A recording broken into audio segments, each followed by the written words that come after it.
Hello, hello. Let me lower the volume now. I might one day understand better how the volume works in relation to chatter. Maybe if I do this, I can hear myself. But that's bad. That makes me like pause. I cannot talk while I'm hearing myself talk. That's literally that one weapon that like jams your speech. I'm not doing that to myself. I have coffee and I have reverse 1999. Like I know JC Backfire like listens to his own voice as he streams, and that's so weird to me. If I turn it on, like I don't think I can speak. It literally makes me like super confused. It stops you from speaking. It's super bad for me. I believe most of the world's secrets are hidden within our heads. How many neurons might there be within our brains? 1 million? 10 million? Or 100? Have we yet to discover our limits? Yes, so I have so many things that I'm juggling now that I kind of want to at least also do this. Although, like, I'm currently recording stuff because I don't really stream my playthroughs anymore all that much because, like, I'm recording Persona 4 Golden, I'm recording the Thaumaturge as well. Those are gonna be the stuff that's gonna be on the YouTube channel. And the previous one that went up was like the ending of Clair Obscur. That's the last video that came up. I still need to do, in terms of Clair Obscur, there's one more video for me playing the main game. It's like the extra fight. Yeah. A healthy body is a precondition for a Hold on, let me leave. She's gonna interrupt me. In terms of the Clair Obscur stuff, the next one that has to come out is the extra fight against was it Claire? Yeah, Claire. It's that video. Then there's the DLC second ending video. That's New Game Plus, that is, and the second ending. And then there's one more, which is the DLC. And it's been so long, but it's finally gonna be fully on the channel. It was, I don't even know if it's like worth it because it's not edited down that much at all. So it's like almost no different than watching the streams. That's kind of what annoys me about it. So the other stuff, like I'm gonna just record and I'm just gonna upload it on the channel, kind of like people like Jacksepticeye do, instead of streaming it and then trying to edit it down, because that takes a lot of time. I can just, like the Thaumaturge is gonna be like that. I recorded like 3 hours like the other day, and today or tomorrow I'm gonna sit down and I'm gonna just trim like 10 or 20 minutes of it, like if there's any pauses that are like too long or if there's nothing happening, like try and make it as fast as possible, kind of like in the Clair Obscur videos, and like upload it. The thing with the Clair Obscur is like I'm annoyed because it's like it's almost the same thing as like on the VOD channel. But yeah, playing Persona 4 Golden, playing the Thaumaturge, I'm playing Final Fantasy VII Classic, and I want to finish it like this summer and then play through the rest of the games before the third part releases next year. It's gonna be crazy. Come September, October, and then November and December for catching up. I'm not playing GTA 6. I'm not playing that. I've not had much interest in it regardless, but also the other stuff, like not having a physical release at all, is so weird. But yeah, I'm not playing that. Gonna be catching up on the stuff from September, like Wolverine, like the new Fire Emblem game, maybe the Final Fantasy game that's gonna be releasing, like the HD 2D one, maybe that one as well, I don't know, but probably not. I'm probably gonna, in terms of Final Fantasy, gonna try to play 7, finish 7 Classic, finish like, I think there was like a side story, because I don't know what Crisis Core is, but I've heard that's the one with Zack, and I don't know how that fits in at all. So I'm gonna check that one out and then maybe play the remakes, like the first 2 of them. And then when the third one comes out, I can play that. And the Revival comes out at that time. And also Fable, which it reminds me I need to play the original Fable because I still haven't finished that one. I have Anniversary Edition. I'm gonna play it, not gonna record it because it's on Steam. I cannot. I'm not gonna try recording anything on on Steam, or maybe I could. Maybe I can try to record and see what happens. We'll see, but maybe not. It's like, I don't know. But yeah, doing all of that and also trying to catch up on gacha games is hell. But now we do have. Hold on. What is this music now? I don't even know what I have playing. Just a lot. We have, let's check the notice. Version 3.6, last and first principles, Laplace, Enigma is here. I've been saving up for him at least a little bit. Like, I didn't start too long ago, but yeah, I've been waiting for this. How are we doing? Because I have 10 of these and I have 8k. That's not a lot at all. How much was one of these? I don't know. But yeah, I need to get Enigma. So I'm not pulling for anyone else here. Enigma is who I'm after. And I think it's like next week. And I don't know if it's gonna be an event. Is it gonna be an event? Is it gonna be like main story? I don't know. I don't know at all. Let me get this. That's more funds. It's more funds, because I just don't know. I need to get him though. I already have pretty much all the other characters that I wanted, because I have Kakanya, I have Isolde, I have Marcus, Corvus, and Robuska. Knight is finally level 60. Bonjour. Comment allez-vous? It's kind of weird that he doesn't have a dedicated, like, this thing. He uses this one. It's maxed out as well. So you've come knocking. You've come with questions.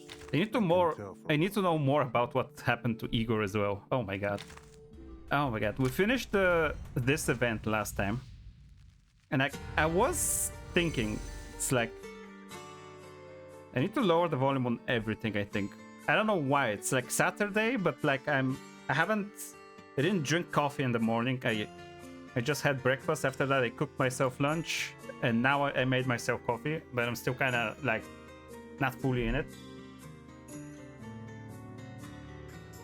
It's like I'm not fully woken up. Kind of, I didn't sleep that much. Maybe that's just why. I didn't get everything here. I got a bunch of them. But yeah, we finished this event. It has 1 day left until it expires. I haven't done any of the other one. I did not do this. I did not do hers, and it's like already gone now. I don't know what these are.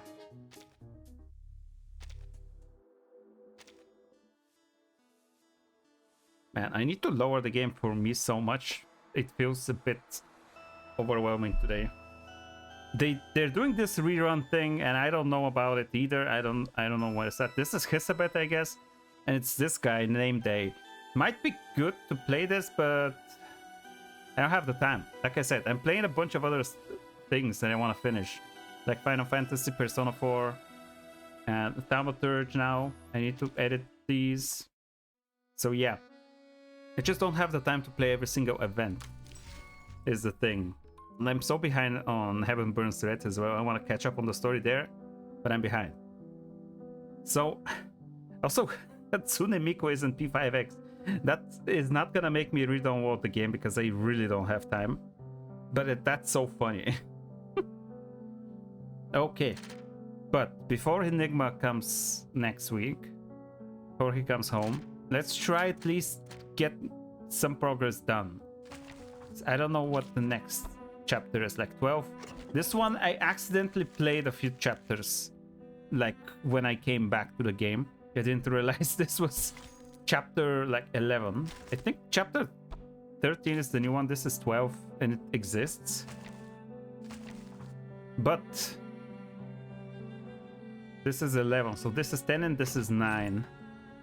And this should be Antarctica. I think it's similar to what I saw in like in the event that was in France, I think. Oh my god.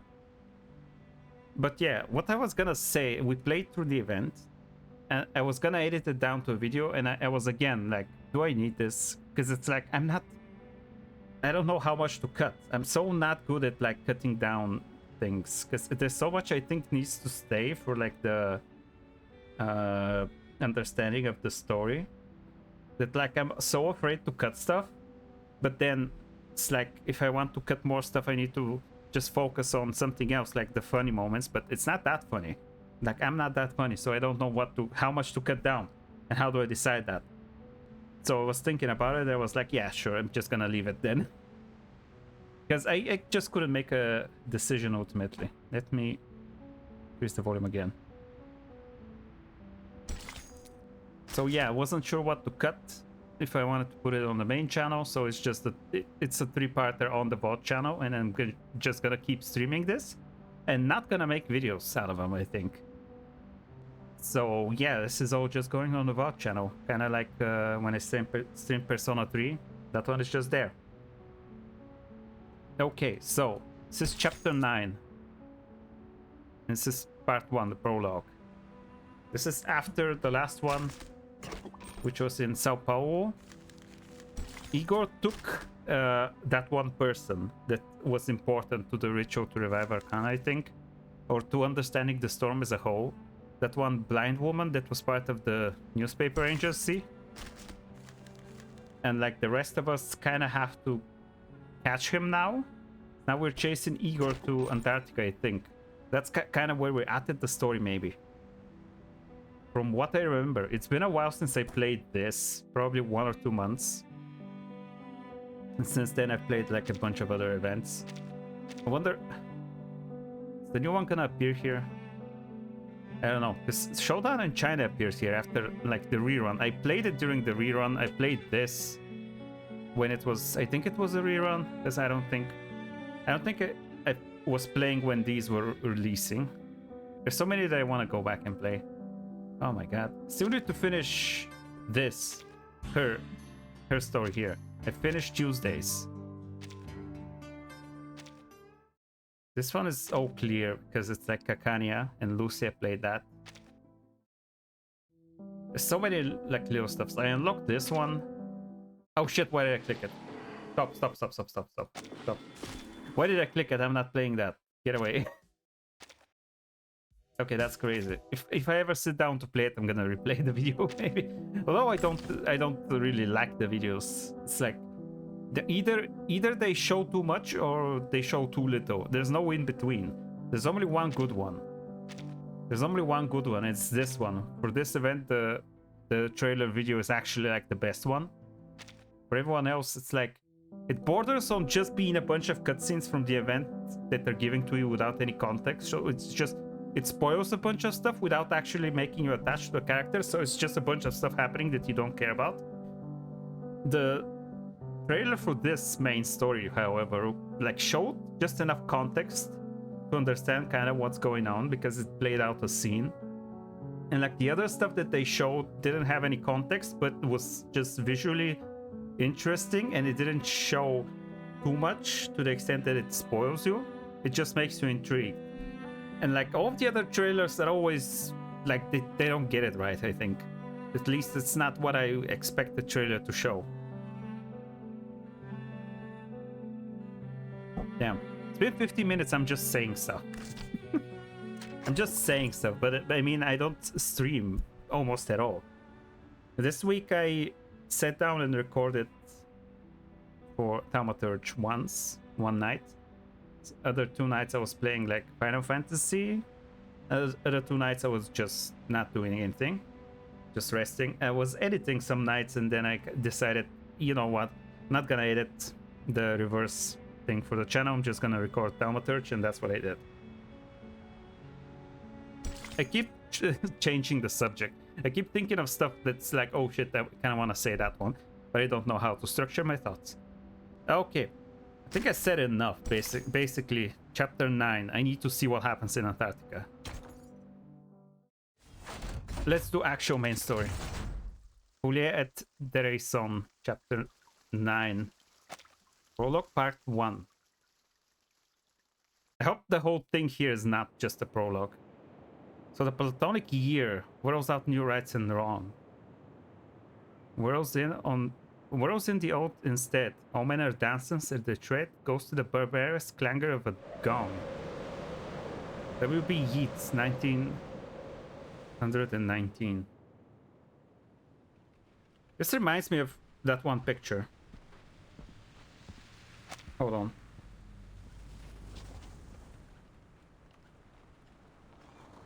Hold on.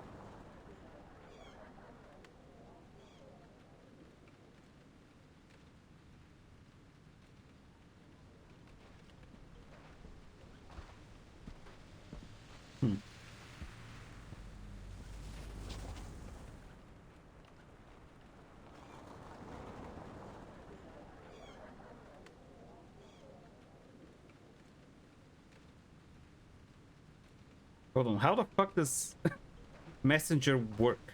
Someone sent me a picture. There we go.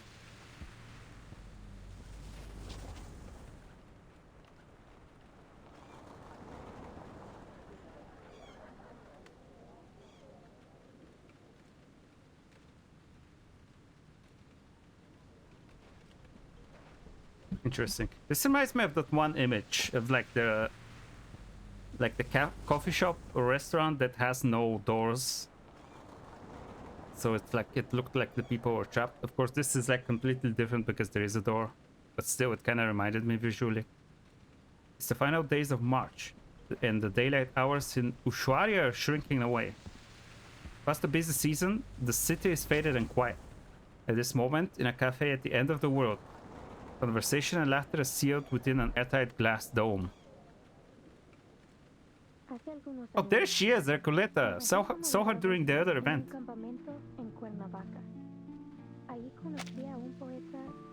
Mexican surrealist poet.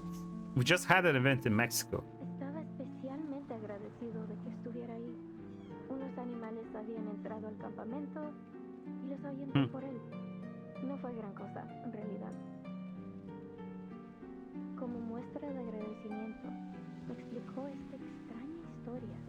Una que ocurrió en un pueblo del desierto. Something that happened in the Sonoran Desert, in a town called Amalfitano. La gente ahí seguía una creencia muy poco ortodoxa que giraba en torno The Die of al Babylon. Babilonia. What? Un día, una investigadora con una maleta llegó al pueblo. Vino a estudiar sus costumbres locales. Una razón nada sorprendente. A researcher para que came una to study their local intelectual customs. apareciera en un remoto asentamiento Okay, del that is her, Recoleta. So this is where she appears in the main story. Cafe Ushuaia. But little did she know, this dusty old town and its peculiar custom would lead her down an entirely unexpected path. Hold on. Sorry to interrupt, Recoleta. Does this researcher have a name? All these portraits are weird. She could be Nora, Joanna, Doesn't or feel Teresa. like it fits. Any name, really.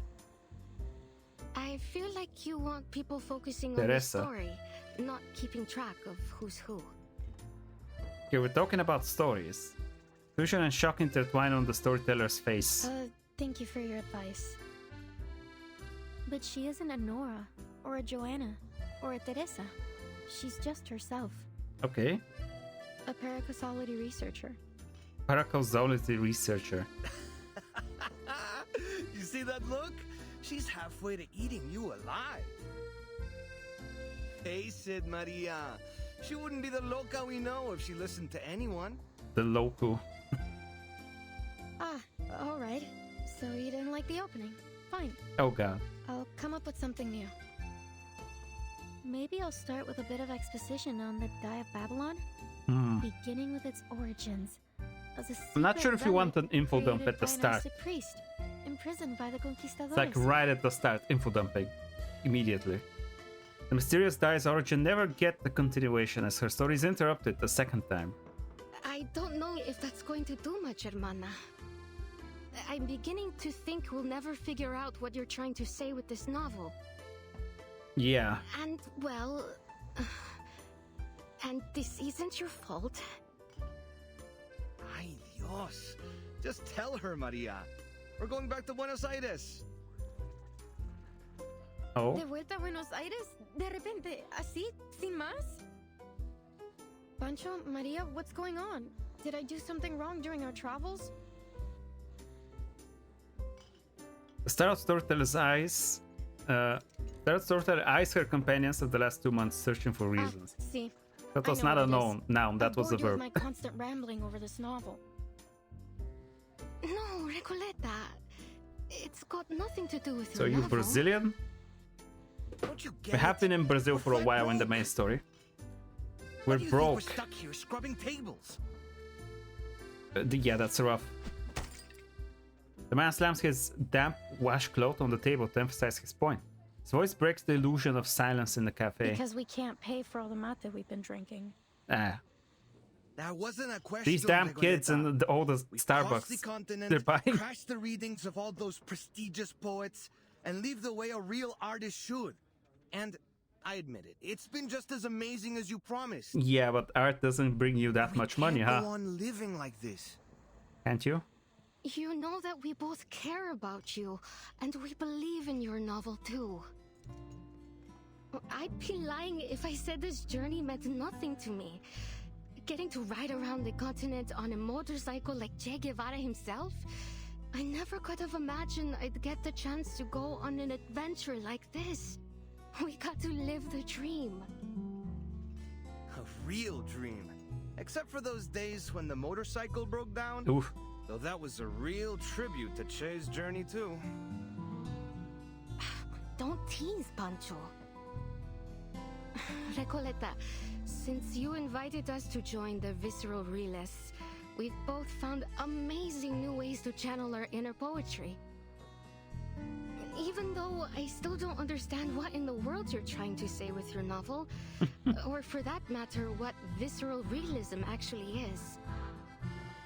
Maria, Pancho.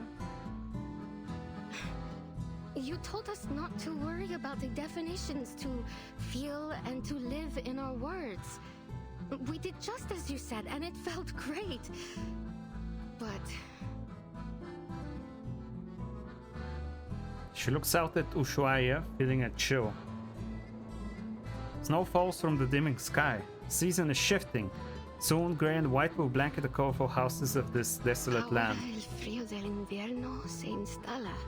Y lo único que parece importante es ese pequeño pueblo ficticio. Mm. Storyteller sinks back against their accusations, searching for words. I appreciate your honesty, amigos. I was worried the problem was much worse than all that. Winter here isn't as dreadful as you think, and I know just the place to keep us warm. It was Ushuaia. 1520. Arcanist Oh. Ferdinand Magellan sailed across Fernando unfamiliar Magellan? waters under orders from the Spanish crown. Oh my lord. Over the vast gray sea, he saw spots of light in the distance. An island. Oh, He named hit it my Tierra del Fuego. cup.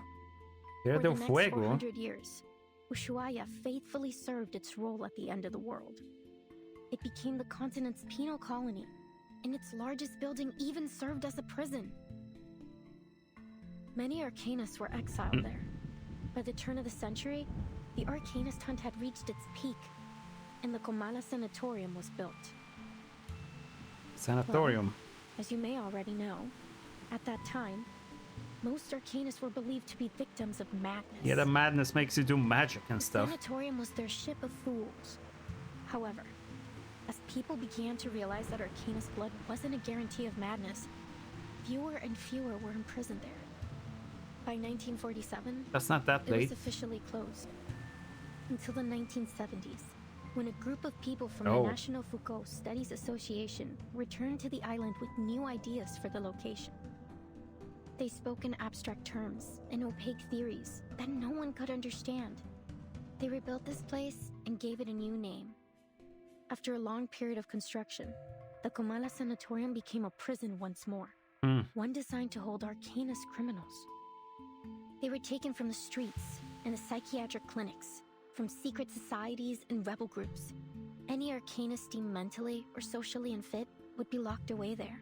Okay. This association claimed the inmates would receive the best treatment, and they would fully recover before being returned to society. A prison, a medical lab, a sanatorium. Call it whatever you want.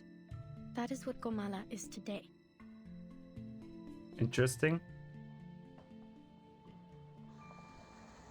And we could spend the whole winter there. In the It would prison? probably be the easiest winter we've ever had. Sanatorium? All that it requires is a little bit of Are you help. okay? It won't be hard to pass ourselves off as a bunch of unstable crackpots. You A what? touch of madness comes parceled with the gifts of being an arcanist. That your great idea? That's your brilliant idea? For surviving To the get us winter. locked up in an asylum? You understand we'd be prisoners there, don't you? It's not like we get to put our feet up and relax by a fire. That's kind of insane. Not a good idea. The increasingly agitated companion turns his head aside, catching the faint outline of a patrolling gendarme through the frosted window. Wanna go to jail? Well, see that man over there? Go greet him with a punch to the jaw, then you'll be set for the whole winter. That's crazy. Sounds like a good idea. No, stop. No, stop. Recoleta, please. We're not messing with the gendarmeria. Gendarmeria. We're going to my aunt Julia. She said she could take us in at her vineyard up north near the capital. Well, it's harvest season. They could use all the Sao help we Paulo, can get. maybe? We'll return to Ushuaia next year. Or when the winter has passed. It'll still be great.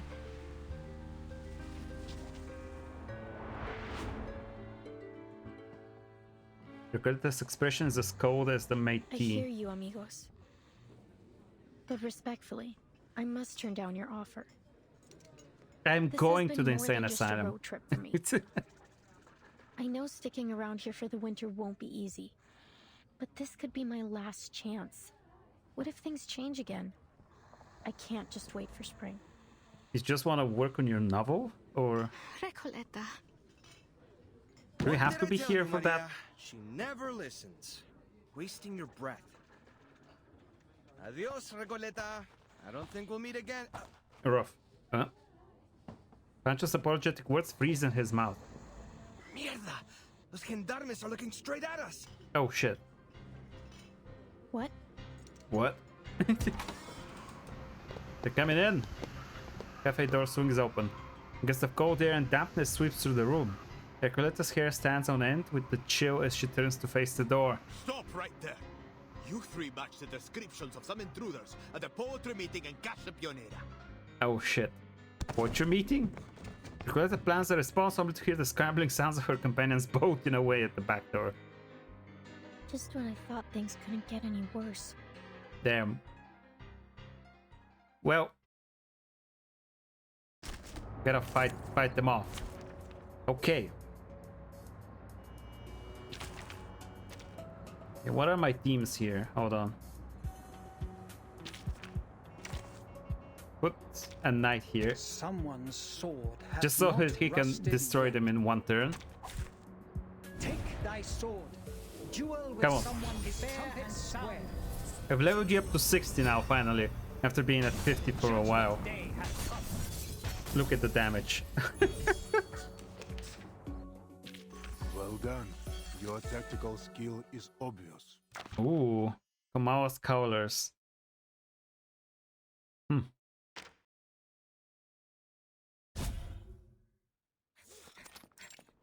The gendarmes are left behind in the cold, but the flustered young writer still dares not stop running. Until she stumbles on a patch of wet and mushy snow. Gracias a Dios. Creo que los perdimos. Are you alright? Martin! Let's go. Gracias. She's here Better already. Kiss the ground and kiss the gendarme's boots, if I must choose. Yeah, Wait a second. Doris, is that you? Doris? Funny how life moves in circles and puts an old friend in my path. How have you been? Are you paying another visit to Comala? Doris. Wait, that's... Name falls from the sky, offered by a girl who has just face planted and cannot see the figure before her. Was it Doris, the doctor? Could she mean our Dr. Doris? Yeah, the blind woman? Was I mistaken? She wipes the snow from her face. Still dizzy, she makes out the stranger before her. As her vision clears, it becomes apparent that fate is not a perfect loop. At least the person holding the suitcase is not the same woman she met before. How strange. I've never seen two people so alike. I But guess kind please, of. Forgive me. It's I been haven't long. thought about that. She does No kind of need to look like an apologize. older In fact, version. the person you just mentioned sounds like someone we're looking for. Could you tell me where you last saw her? Sure, Whoops. Excuse me. You're not from around here, are you? Your accents and those clothes give you away. Yeah. Come with me. I know a warmer place to talk. Okay. We've met Recoleta and she might be able to help us. We need to find Doris. For that we need to find Igor. Wonder if Moreta is still with us. She probably is. Okay then. Gotta check these stuff out. Oh my god, there's so many. Only ever reports. Big smoke explosion injured 12 people. Damn. Port explosion. Oil storage tank and 2 cargo warehouses along the 3rd dock were the source. The disproportionate scale of the explosions raised suspicion of arcane skill involvement. Still unclear whether this incident is related to the Xeno mutiny. Simultaneous investigations are ongoing to other Kennis organizations. 2 days ago, people suspected those lunatics locked up in prison, but they can't do anything. Interesting. The moment armies Oh my start to God. march, the world stands still. You fight or fall back, charge forward or run. Those are the only rules on the battlefield. I forgot about these voiced ones. I don't see a start time on this report, nor does it state the reason for or the demands of this war. Because the war hasn't started yet. That's what you think. Damn. The scars left on the land may be the most obvious form of destruction, but the true devastation of war is one that develops gradually in the souls of people. Still don't see how this relates to what's happening now. You don't? The young riders have all been exiled, sent down a path with no signs to follow and no destination.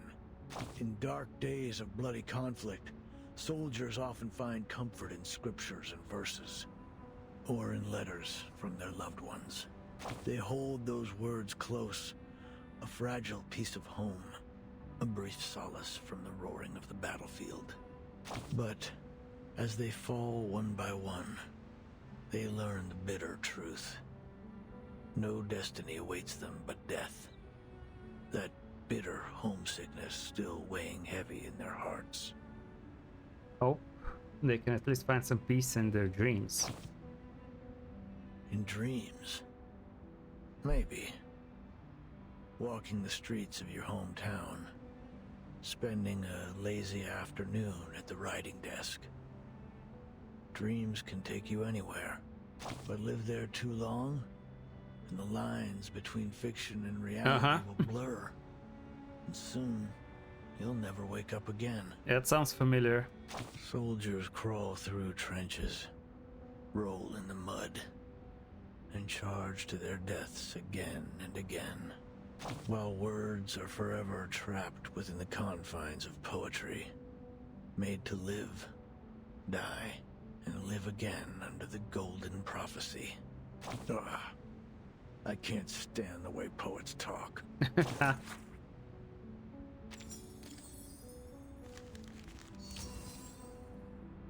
There's one more thing here though. Authority is always so flexible. Buenos Aires division has received members of the Storm research team Ulrich and Regulus, both are to be temporarily stationed at the division while undergoing basic health examinations. Timekeeper and her assistant received the message upon landing at Tierra del Fuego. So that's like this place, this island's Tierra del Fuego. It's not exactly Antarctica, huh?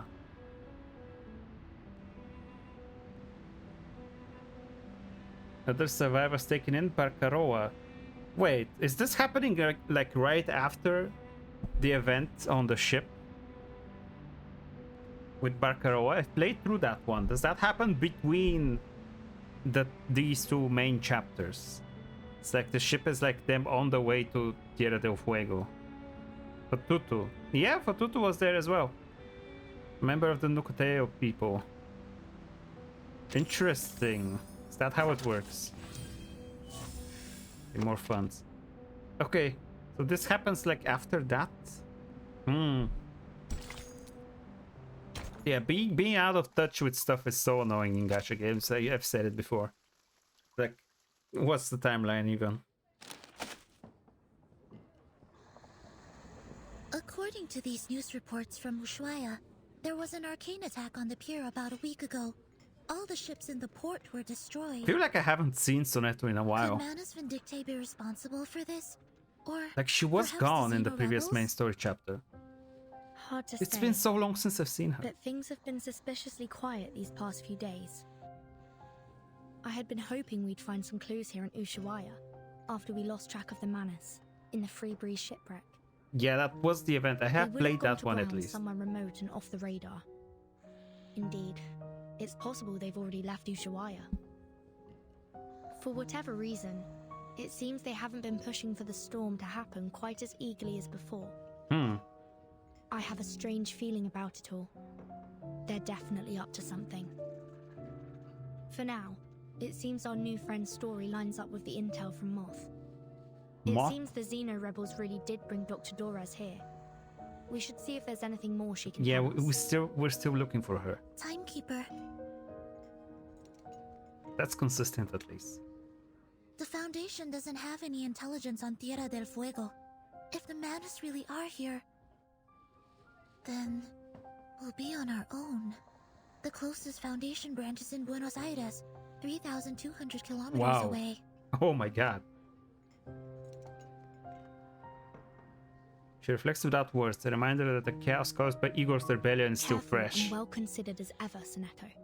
Yeah. It's possible they've already infiltrated Ushuaia, just as they did in Chisos. But the Xeno rebels may still be holding Doras. We can't just wait around. I'm afraid we'll have to take the risk. Ushuaia is not very big.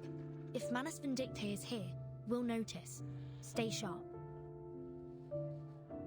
Understood, Timekeeper. I'll keep an eye out for them and for Dr. Doras. After a chaotic hunt and escape, the cafe regains its usual peace. The gendarmes are gone and so too are Recoletta's companions. My friends. They're really gone. Yeah, it seems bad for them here. Adios, Recoleta. I don't think we'll meet again.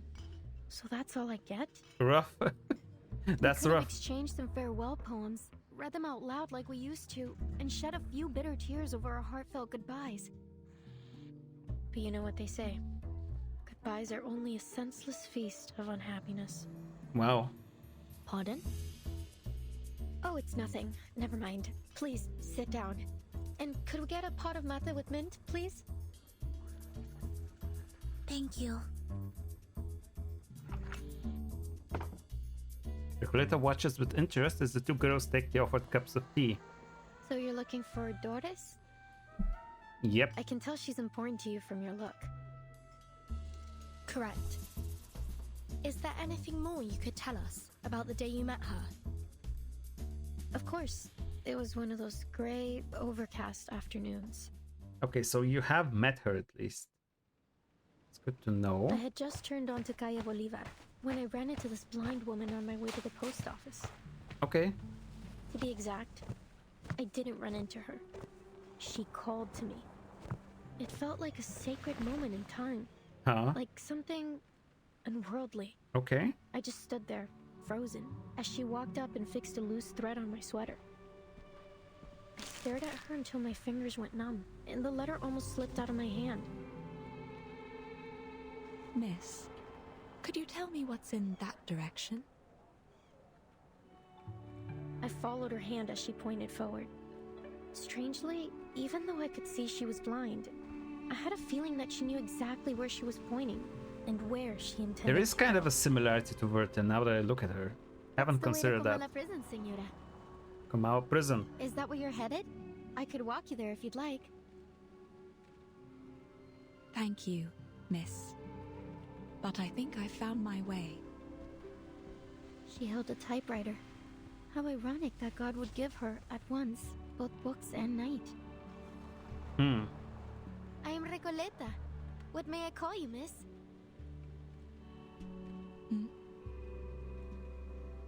I hope you don't mind me asking, senora. I didn't mean to pry. It's only that I have to know. You're a writer too, aren't you? I've been working on a novel and, for some reason, I have this feeling you could be a character in it. Forgive me. I'm just so excited. I really want to remember this moment. Please, may I have your name? Or whatever you'd like me to call you?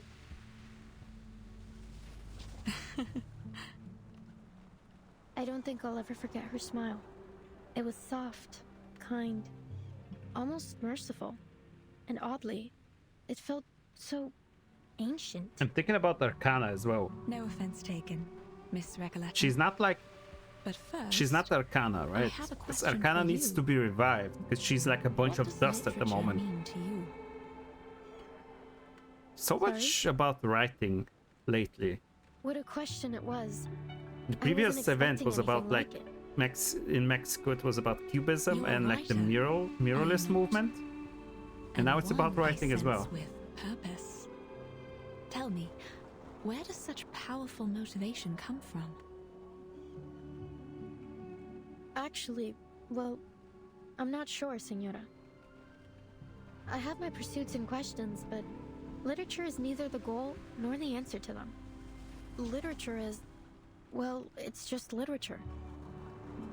I suppose if I had to define it, I'd say it's a tool. A kindling for fire, or a lens to see through. A means to explore and raise questions from different angles and express our perspectives. Right. And what an interesting perspective you've expressed. I see. But how does literature make you feel? As though I'm a kid looking through a kaleidoscope for the first time. All right. Well, maybe that's not the best way to put it.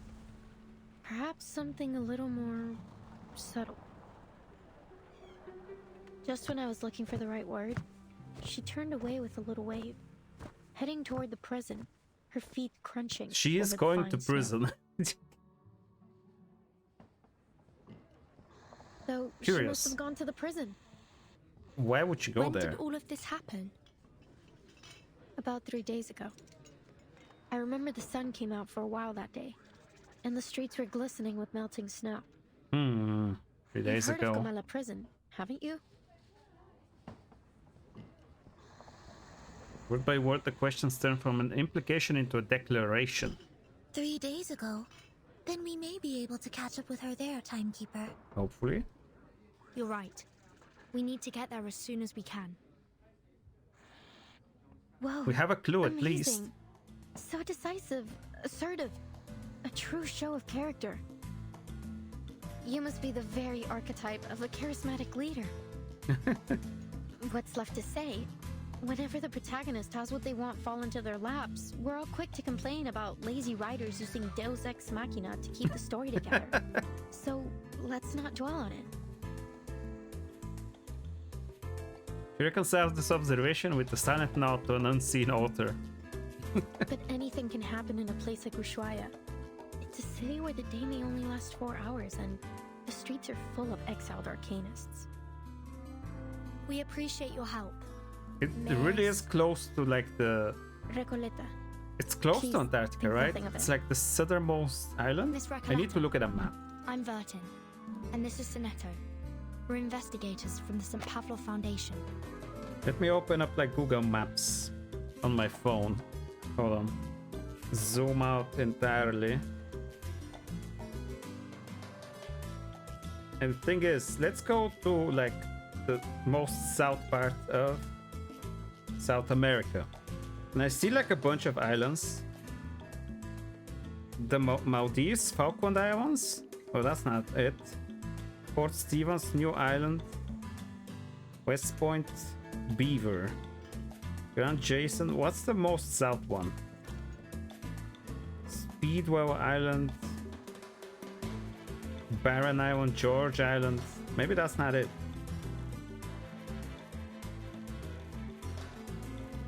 Maybe I should be looking at like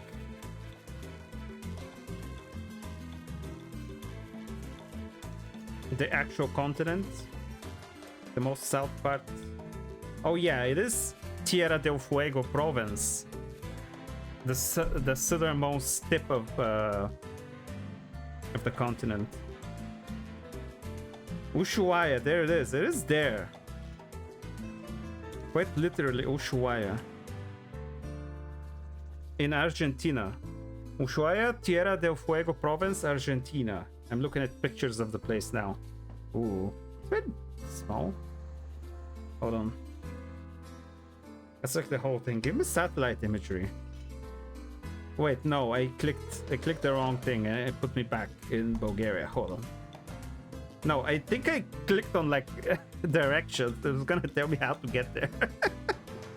I don't need to go there right now. It's a bit far away.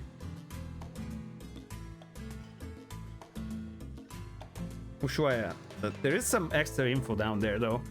Ushuaia is a resort town in Argentina. It's located on the Tierra del Fuego archipelago, southernmost tip of South America, nicknamed the end of the world. Yeah. The windswept town, perched on a steep hill, is surrounded by the Marshall Mountains and the Beagle Channel. It's the gateway to Antarctica cruises and tours to nearby Isla Yecapacela, known as Penguin Island, for its penguin colonies. Went to visit. Peak season December to March, so it's kind of out of season right now. I wanted to click on like how to make it like satellite imagery so I can see what it looks like. Because right now it's just a map. Top rated, Cabanas de la Barranca. Is that a cafe? No, it's like a hotel or something. And Airbnb. It's a picture of a cat there.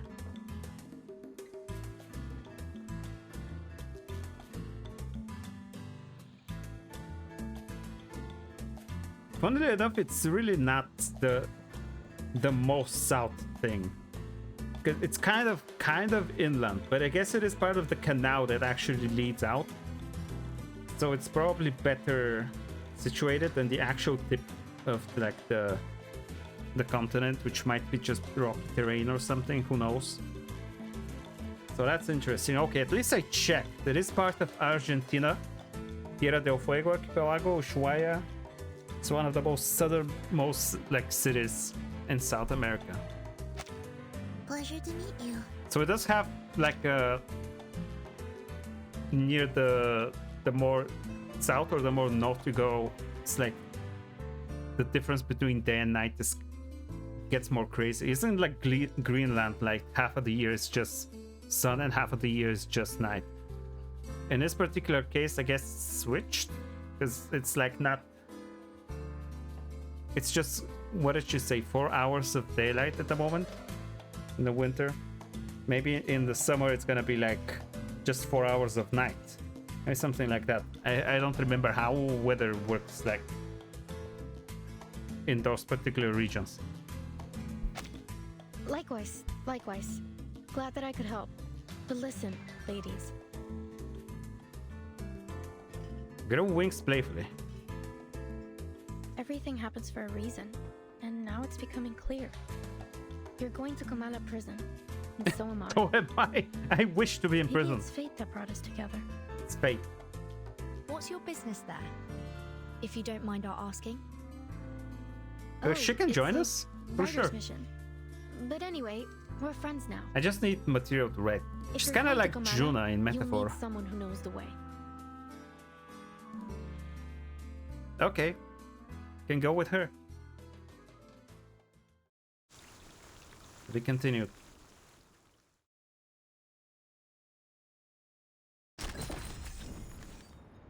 Okay, so are we not going to Antarctica? Is this one Antarctica? And this one is not. This one's Tierra del Fuego instead. Is this the prison? It's very circular. Wow. The place that time forgot. Everything's going according to plan. Fate will not reveal its hand, at least for now.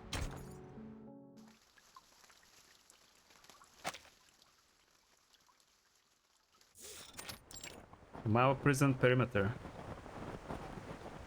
The gray riverbed winds through the frostbitten earth, disappearing into the distant horizon.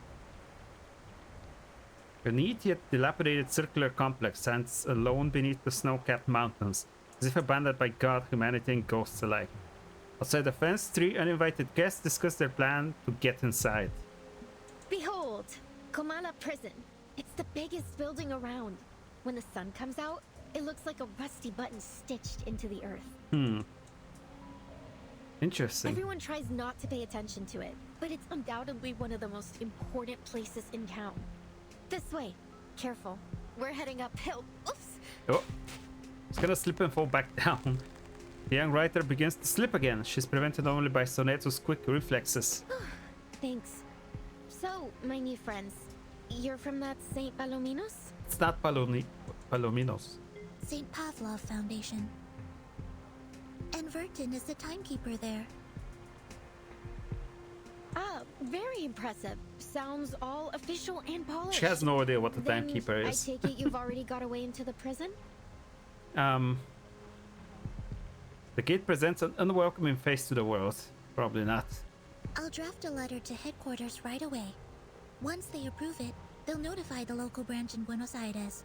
From there, they'll need to inform the Argentine government. Just jump the fence. Just jump the fence. Just jump the fence. Excellent. Looks like our bureaucrats still have some worth. No offense intended, of course. Yeah, this should be some offense intended, actually. Since we're pressed for time, I believe we can ask that headquarters give high priority to our request. If all goes well, we should have the permit in about a month. Okay, so now, like, let's just jump. How expedient of them. But you know what? Maybe we shouldn't bother all those hard-working government officials with these trifling matters after all. Truly, yeah. She instantly returns to her previous judgment. I have a simpler solution that suits the urgency of our cause. Hell yeah. That sounds great. Oh, where are you going, Miss Recoleta? The fence. I'm jumping over.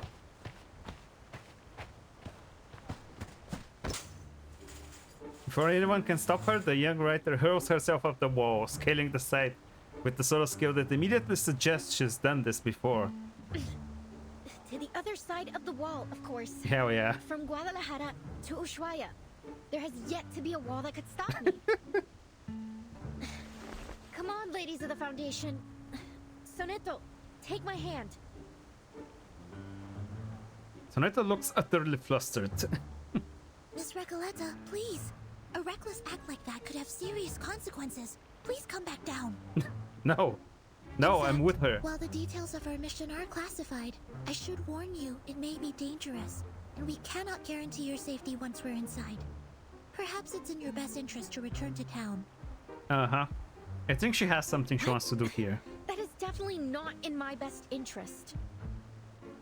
What sort of pusillanimous coward would I be if pusillanimous? I just abandoned my fated companions here? Insane word choice. Of course I'm going in with you. Or rather, you're coming with me.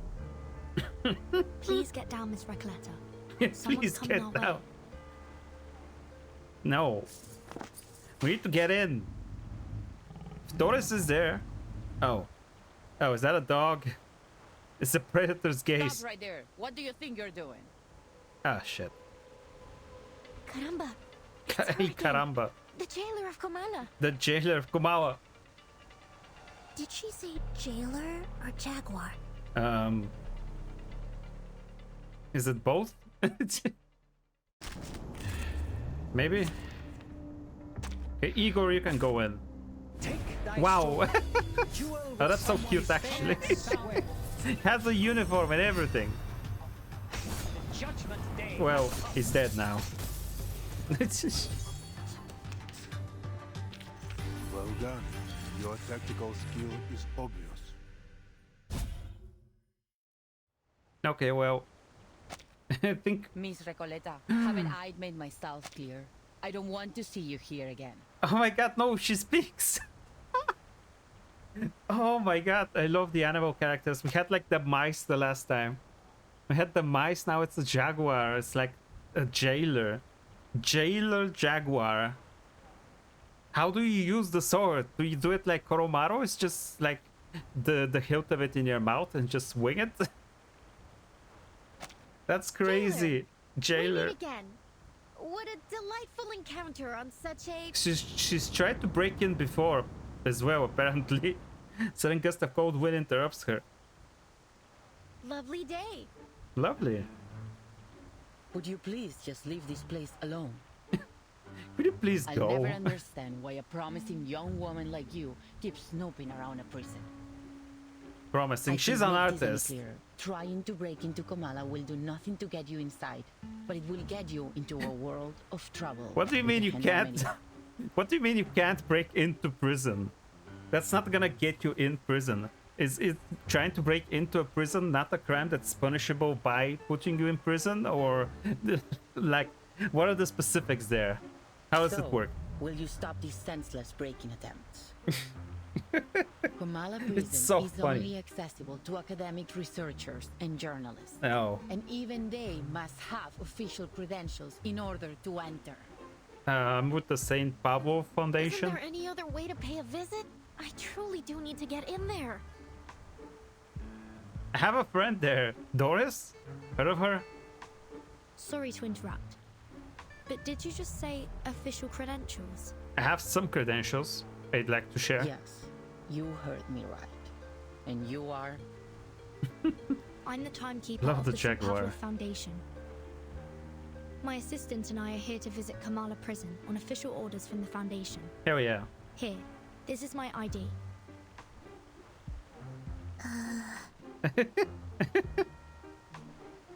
Maybe it works. Who knows? At the thought of lying, Soneta's lips fail to open for even a squeak. She does flush red with embarrassment.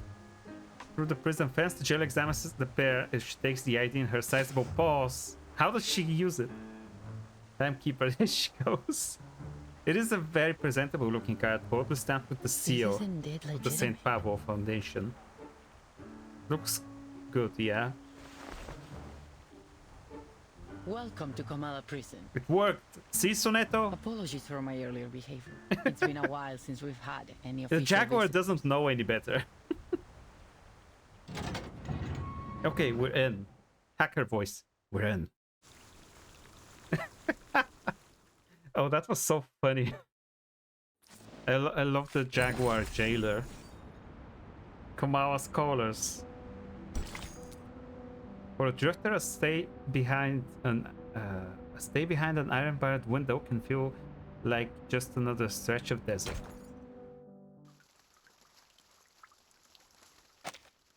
Okay, let's keep going. It's been an hour and I've done like 3 chapters. Día tras día, It's always la so slow. investigadora de paracausalidad se escondía en la naturaleza Paracausality fuera del researcher, pueblo what does de that even Amalfitano, mean?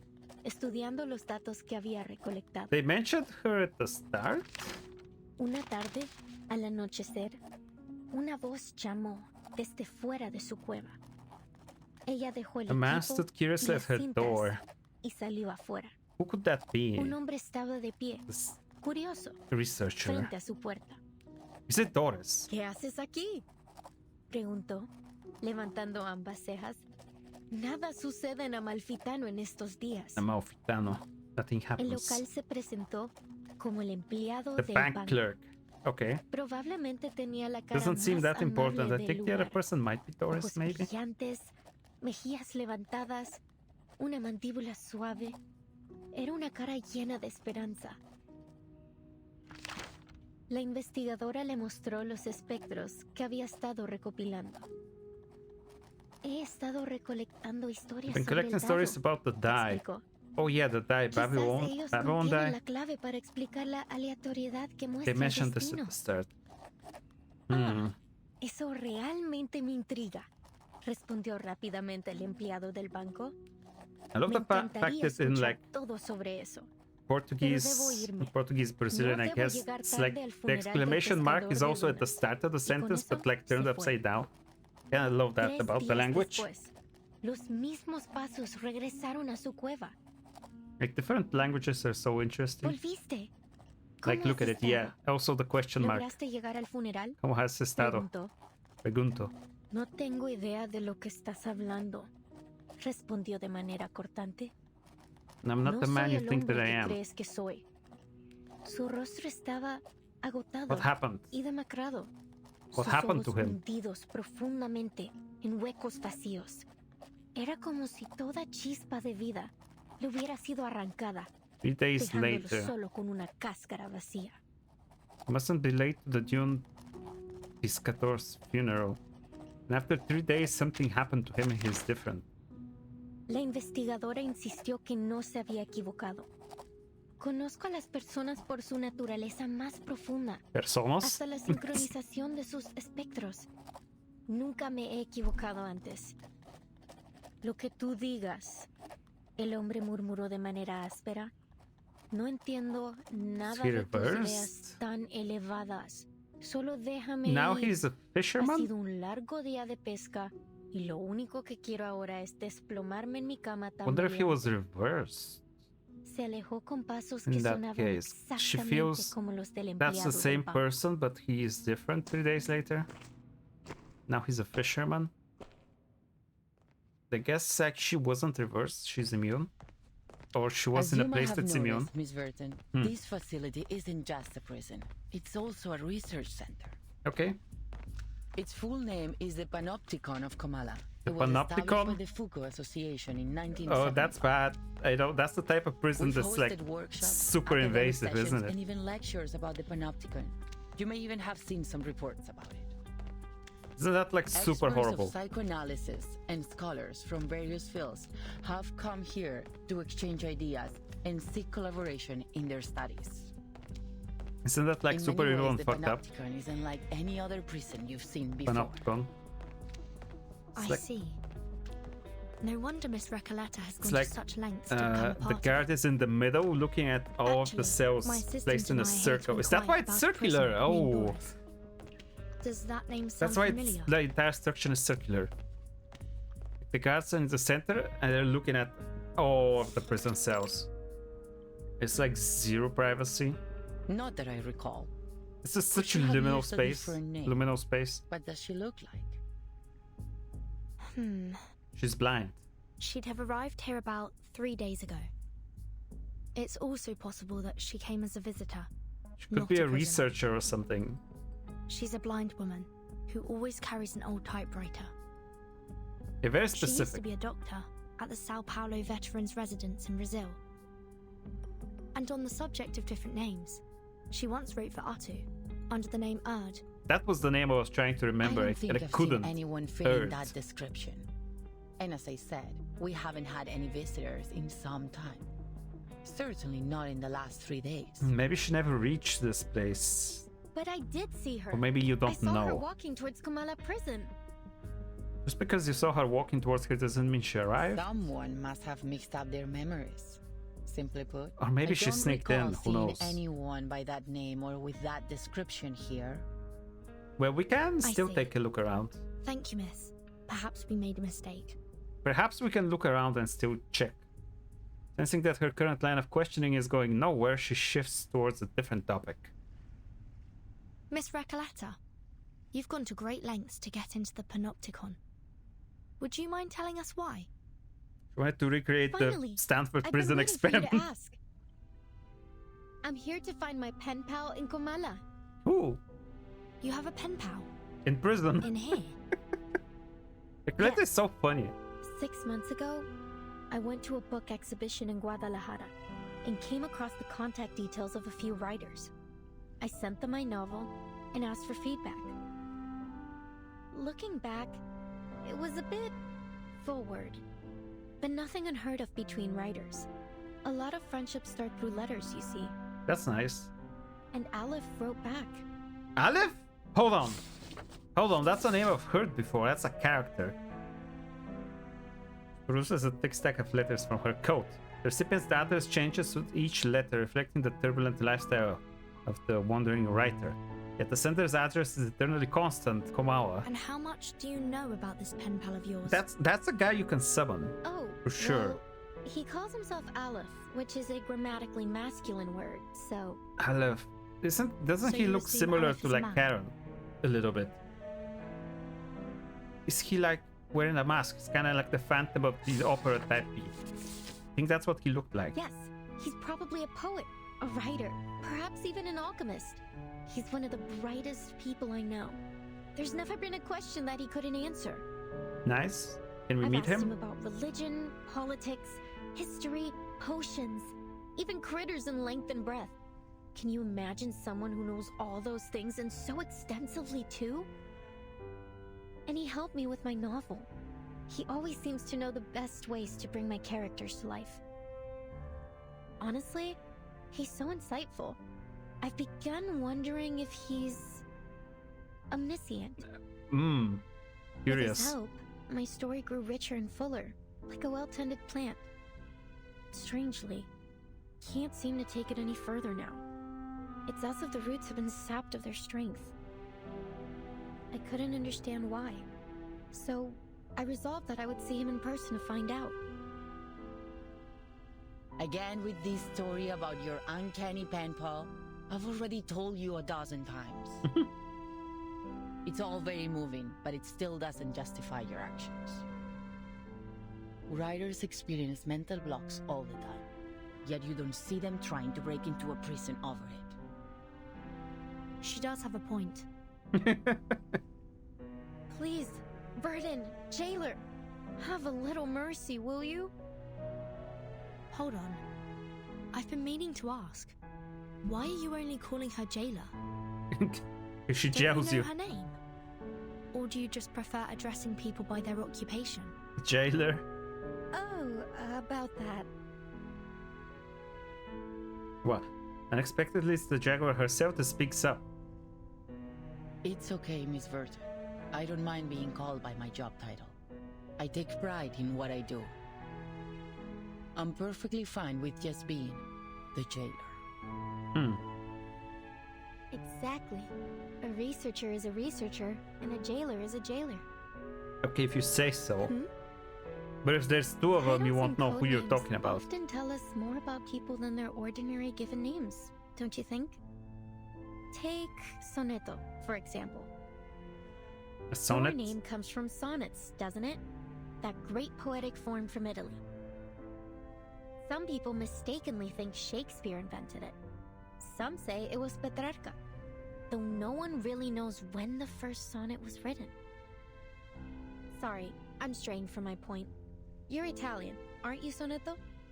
Is that your real name, I have all or the just a code Shakespeare name? sonnets Were on your my parents poets? in my library. It's like with the Bulgarian translation and everything. I need to reread I them. never knew my parents. And in English, and also on the other pages, the Bulgarian translation of them. Primary defense of mankind. I've lived there since I was a small child.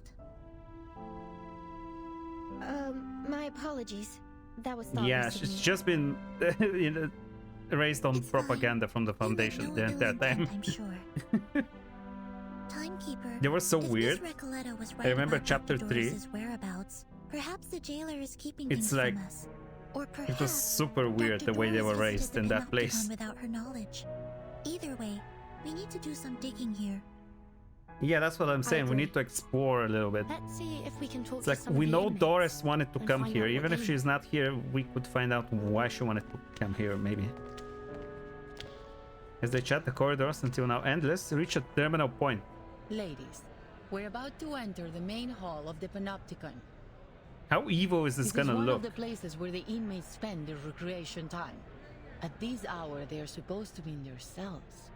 But what's all that noise? They're breaking out. It's a riot. The jailer seems to be tense with the apparently unusual amount of noise.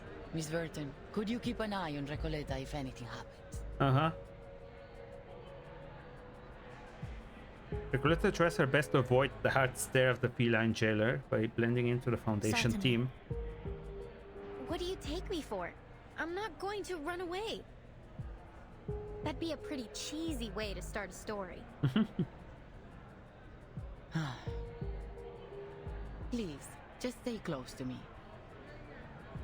Okay, what is happening? We gotta see. The chapter gonna end here. We're gonna have to fight the next one, potentially. I'm guessing it's gonna be a fighting one. Hold on, we need to check some stuff first. Wow, what is that? Is that a violin? Darkness has no form. The ever-shifting gaze seeps into every crevice. It's actually a fight? No. What? What is this?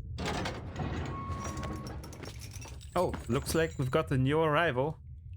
It's pitch black in here. Can't be sure she's new just yet. Hey there, welcome to La Sociedad de Poetas de las Americas. Or maybe she's one of those who broke out and came back on her own accord. Keeping quiet, huh? I get it. This must be a sacred moment for you. A return to the darkness. Who is it? Oh, is that Doris? Corridor, come La out of prison. Sociedad de Poetas de las Americas? The textures she felt on her way here do not match the words she just heard. Guided by her keen hearing, she pauses mid-step in what seems to be a reasonably open space. The room falls into silence, like the longest minute in human history. Are you still there? Faint cough, a heave of a sigh in the darkness. Pardon me, but have we met before? This is my first time in this prison as far as I can recall. What a strange thing to say. Prison? When was the last time we heard someone say that? Back when the narrator was published? Wait, you aren't some ancient ghost here in pursuit of realism, are you? There's a theatrical flair in her voice. Rustic gates, pitch black cells, prison, bars from exchanging letters, a peaceful and secluded place. Sociedad de Poetas. And no, we don't know you. Are all of them like artists in this place? Three of them are spaced just far enough apart to barely make out each other's faces in the dark. Wow. Interesting point of view for Doris here that they've made. Curious. Well, a wonderful example, Garcia. Exactly. It all depends on how you choose to see the world, my new friend. Roberta, we don't have much time. This might be the most important gathering of the month. No, maybe even of the year. You're right, Garcia. At this moment, nothing is more important than the salon the idealist has so carefully prepared. You should focus on sorting out those manuscripts first. Pardon the interruption, but might I ask? Might I ask why your organization is called La Sociedad de Poetas de las Americas? I assume it isn't simply due to geography. Don't worry, Senora. We make it a point to introduce our Sociedad to every new friend. Now isn't quite the time. After the salon ends, we'll ask the jailer about your accommodations. Wait a minute. Roberta, your eyes are well adjusted to the dark. Use them. She's neither a newcomer nor a returnee. She's a blind woman. Please forgive Garcia's rudeness, Senora. Sensory limitation can sometimes bring sharper intuition. In that colorful world of the mind, I'm sure what you see is even more beautiful than reality. But if you weren't brought in by the physician, then why are you here? Why are you here? She tries to construct a fiction in her mind, something that could justify the surreal nature of her arrival. Okay, we're seeing some of her point of view as she arrives, huh? Interesting. From the humid trade winds of Sao Paulo to the crashing surf on the cliffs. Now this strange land greets me for the first time with nothing but cold silence. Ah, she's fucking here, Miss Grace. Oh my god. Hers is to be placed in Ushuaia's Comal prison. She's not to be treated as an ordinary inmate.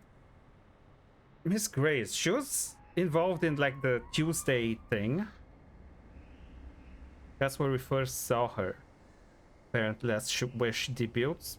It's not where I first saw her. I first saw her in the event that was on the ship, the Free Breeze, which apparently happened just before this. So yeah, Miss Grace is very involved in this particular part of the story. She's like the main antagonist, like the main Manus antagonist. The one who's sent from the Manus to fuck things up for us, basically. There's always someone from the Manus just causing trouble. She's the one doing it right now. In the words of the preacher, you are honored guests, Miss Earth. I've come to learn the name of this land. Ushuaia.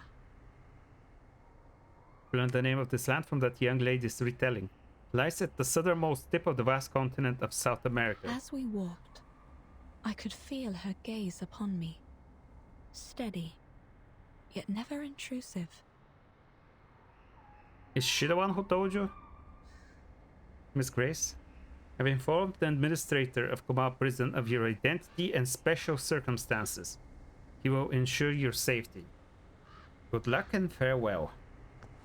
I sensed I had been brought to a place most unusual.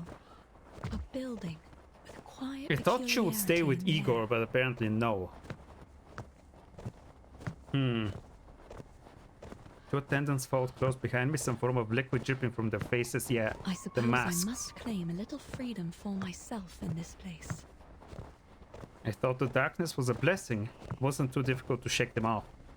I'm sorry for your undue trouble, my diligent friends.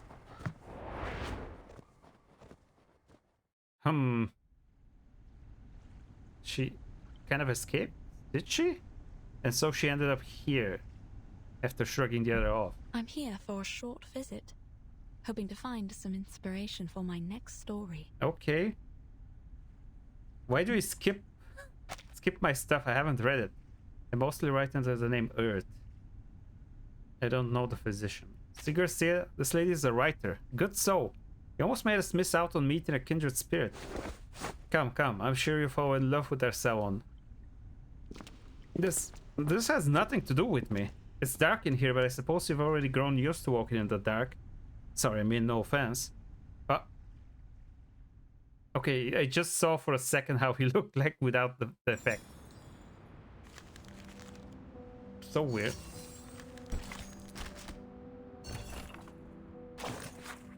To the pen pal I never met. I left my dear pen pal. Of course, it's the latest revision of my novel. In your last letter, you suggested the role of a bank clerk, making Amalfitano with the stamp of the capitalist production model, marking him. An excellent idea. In this revision, I have incorporated some of my own thoughts as well. That is everything about my novel that I was impatient to share with you. So that thing is we're seeing occasionally, that's just her novel. I thought it might have been Doris, and it still could be. Maybe Recoleta is just taking other people's experiences and writing a story about them. It's kind of an original like that, I guess. Kind of like Shakespeare. Nothing Shakespeare made was kind of original, I think. I think a lot of him is just him adapting earlier myths and stories from other places into a play format. So like traditionally, a thing such as like copyright didn't really exist, since people just told each other stories, and then anyone could like tell the story just in a different way and stuff like that. It's curious how copyright was kind of recently introduced, and like most of the time it doesn't even help that much. It's usually just to allow big corporations to just own the right of something. It's like what Disney's doing with Mickey Mouse. It's kind of like trying to constantly change the law so they can keep just making more and more money from the brand and stuff like that. It's mostly just for like the very capitalist purposes that the copyright even exists. Just how big corporations can make more money with it. It often ends up just being abused by people who can afford more money to spend on lawyers, basically. It's like, it's not like copyright's gonna protect smaller creators because like they don't have the money to go to court anyway. That's kind of crazy. So they're talking about the novel. May we speak in person about the dead, the desert, fate, and the ending that troubles me so much. I reside in a prison. This is why I have never met my pen pals in person. Why is not a place people readily visit? I guess that's why she came here then. Recoleta just really wanted to meet Aleph. at the Coma prison in Ushuaia. A Latin American fable. Fable? Oh, there's so many games I need to play. I keep seeing this. Oh, I need to focus. Damn.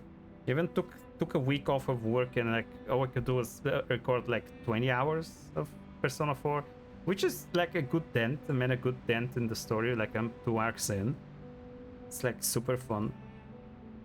I wonder if I should play tomorrow, just so that I don't skip a week, because like, I mean, I don't have enough space for all the recordings, but also I don't want there to be too much time between the recordings. I want to make sure that I don't take too long to beat it.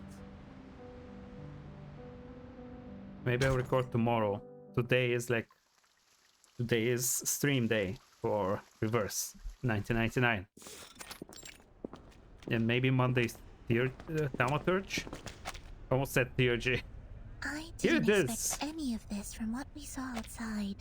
It's a Panopticon. It's a very evil structure where the guards are here. They're looking in at every single like prisoner. Is that a pool? That's crazy. Yeah, I need to read up more on the Panopticon, as I guess to remember, but like holy shit.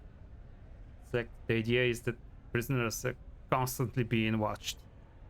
It's like always being watched. It's just some Palantir type shit.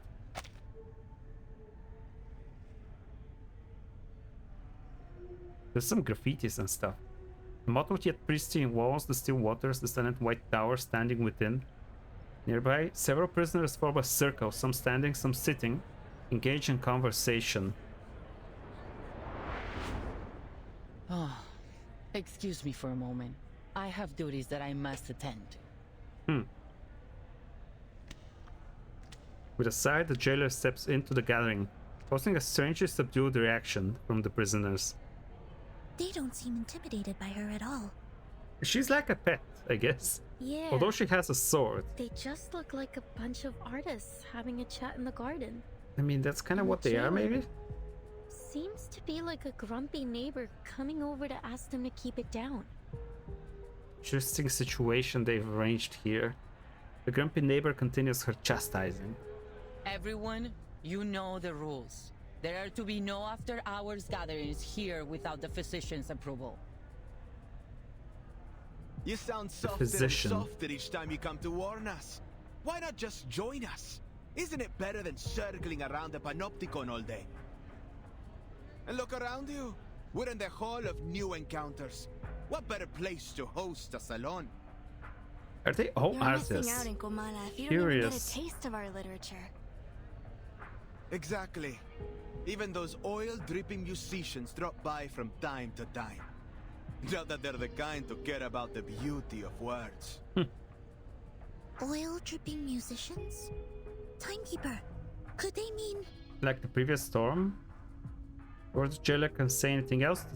Two of the prisoners simultaneously gesture for her to stay silent, pointing to the center of the gathering. Quiet now, please. The Ediles Salon is about to start.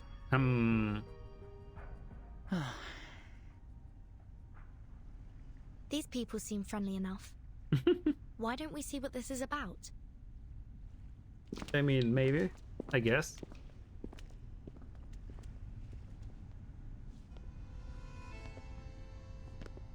En desiertos, en estrellas, dentro de laberintos. En aguas, en espejos, dentro de reflejos. Soñamos sobre la almohada. We dream on death's baja de straw la muerte. pillow. Aquí estamos, rendiendo homenaje a los Paying fantasmas. tribute to the ghosts. Para rendirlo todo otra vez. Give it all up again. Para rendirlo todo otra vez.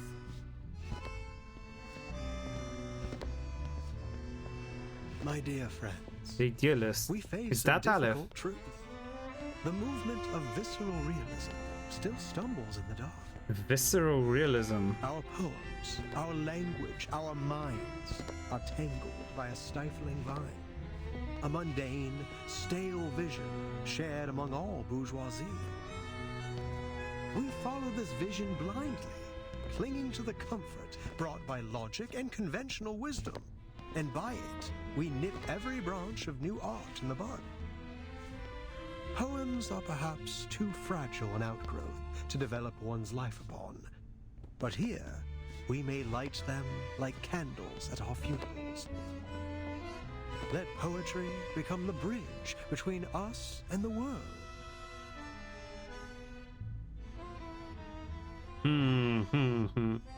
Trying to start a new movement. Visceral realism.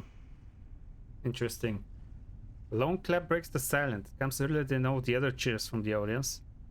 As we come back and forth over the boundaries of life and death, the old obstacles begin to take on a new look.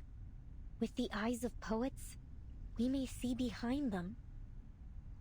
You're a visceral realist. I can't be mistaken. You must be. The idealist's eyes pierce through the grove of literally enthusiasts, reaching a distant drifting new world. A lonely cowboy. Has to be him. Finally home. What a wonder. You're in time. The salon has just begun. What a design. And La Look at the Sociedad stuff de here. Poetas de las Americas isn't like those salons that care more about who's invited than the art.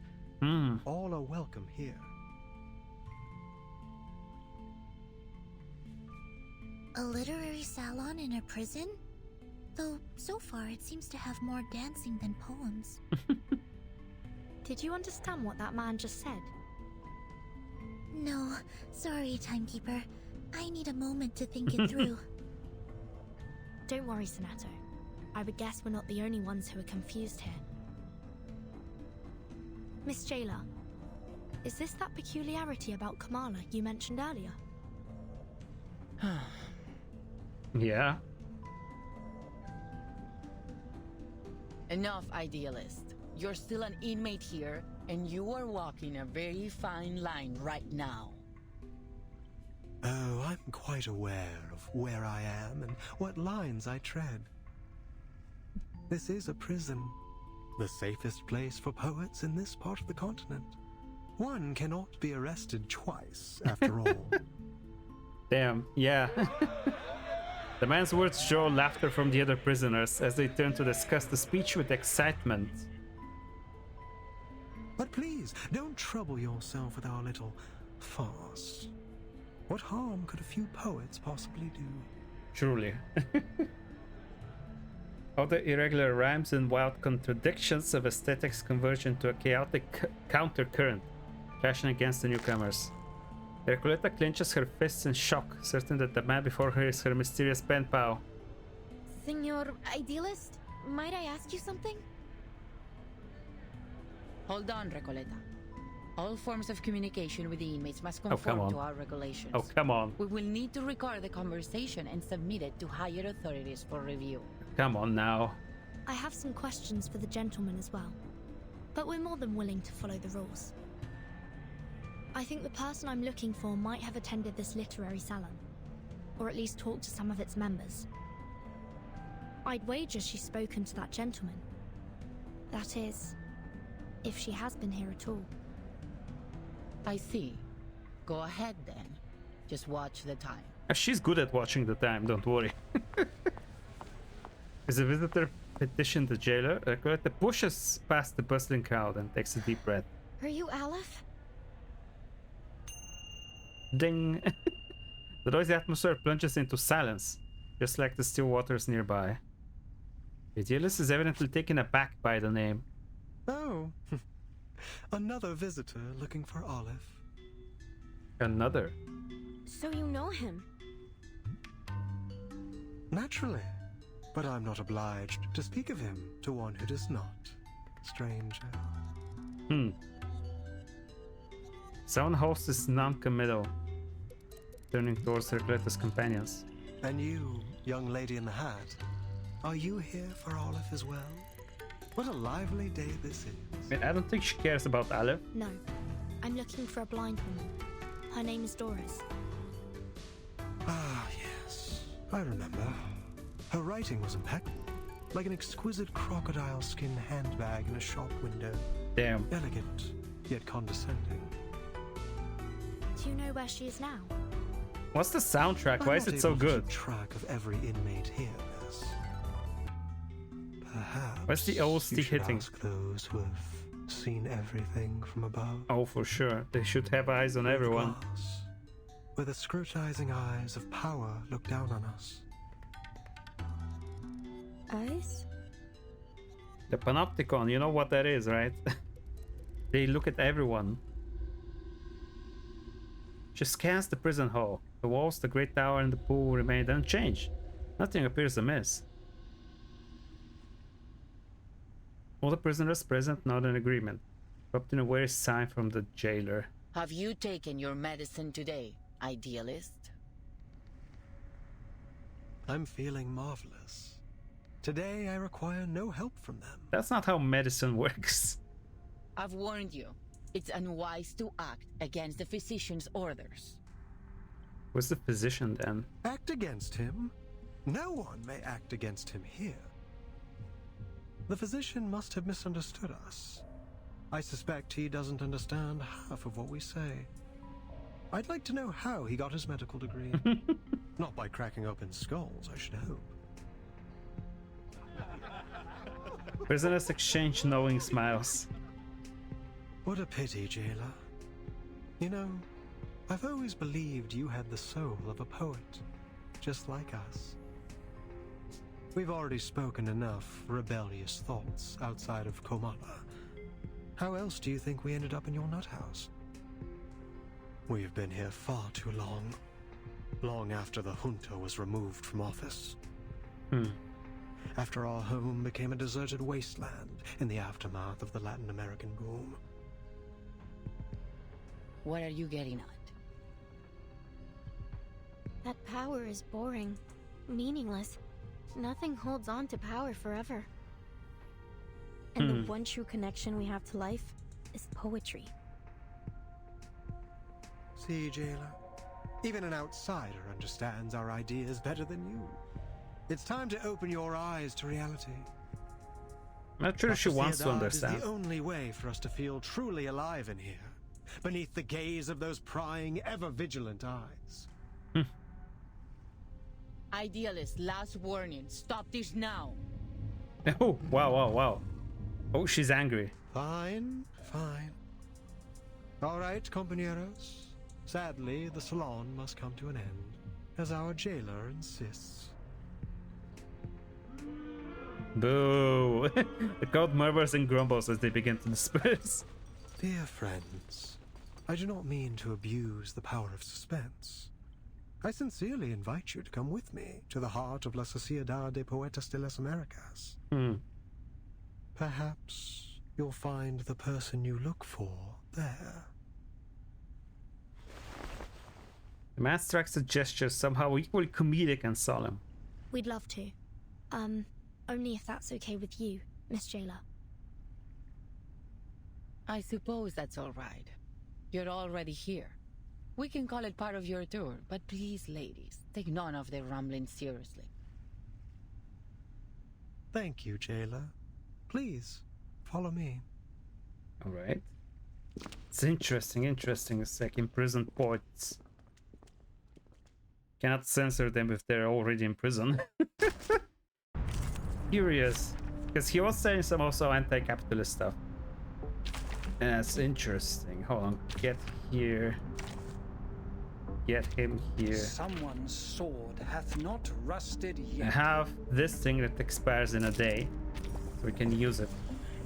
I have 30 of these, so if I want to farm stuff for like Enigma, I can do it. Like, he does arrive next week. I have to like stream that. I have to see if it's like a new event or is it main story. If it's main story, I cannot play it.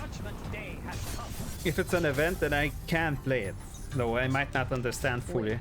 This isn't the way to the gallery. Whoop. It isn't the usual way. It's a shortcut. Why are we fighting We call it science? the reptilian complex and primal hunger route.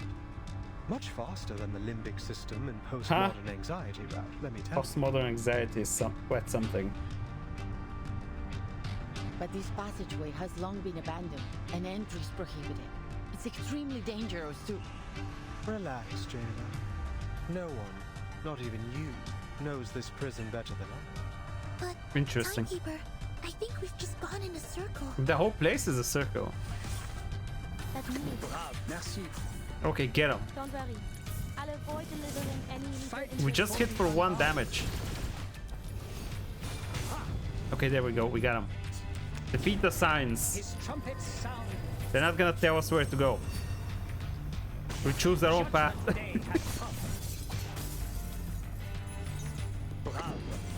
Target square confirmed. Never hesitate. The sword. Come on, hit him with the AoEs. Nice.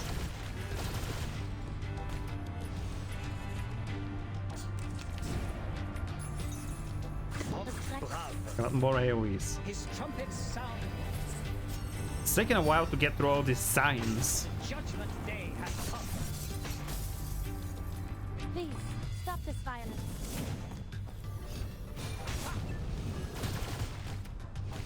Okay, we got him. A minor incident. Let's continue the journey. Got some bones.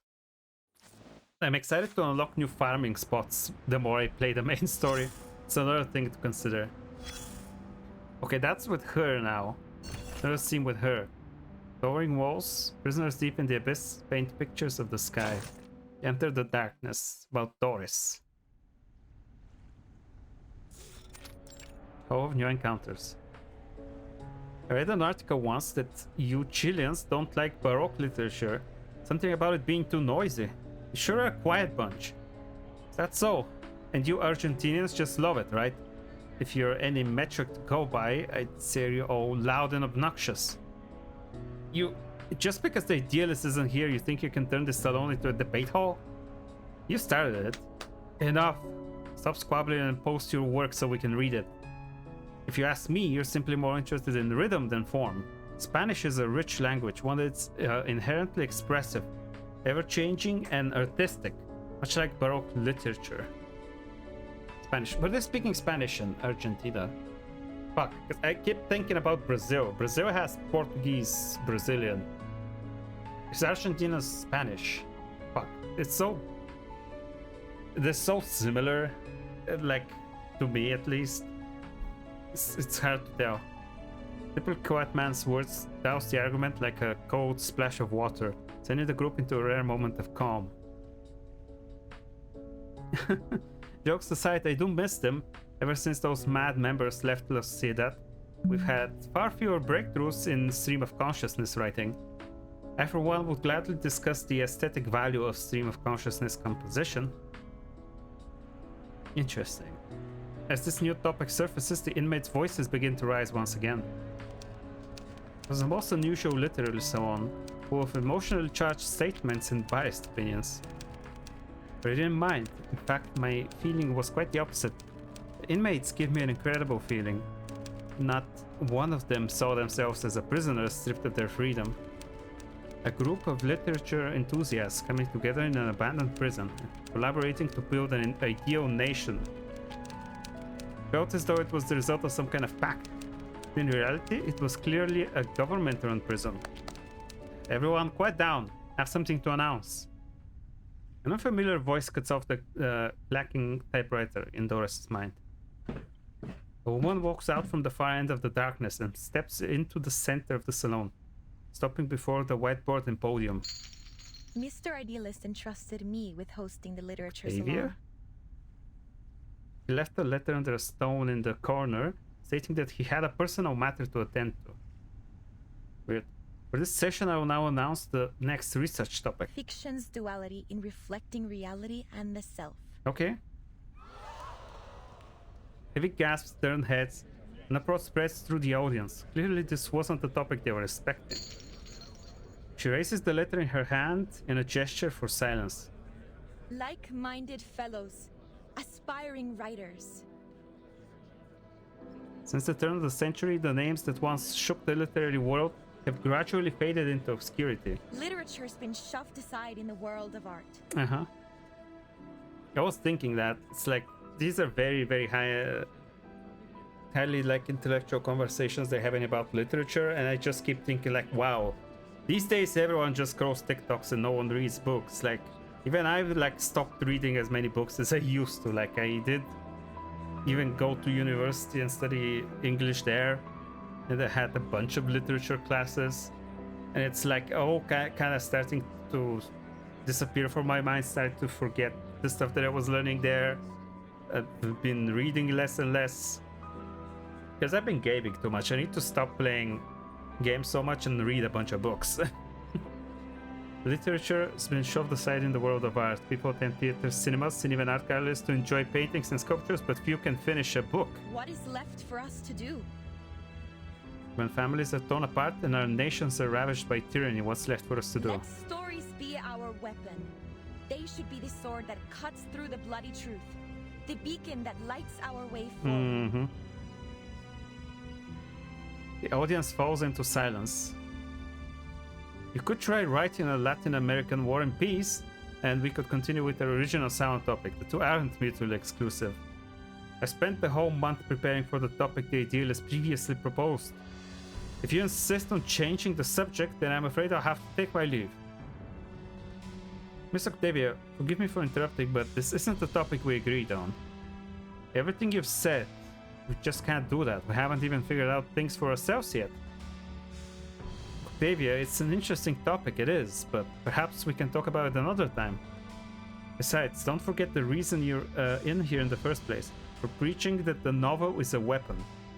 Yeah, if it weren't for your rich daddy, you'd be on the gallows, not standing here preaching to us. Hey! Another prisoner stands, his voice clear.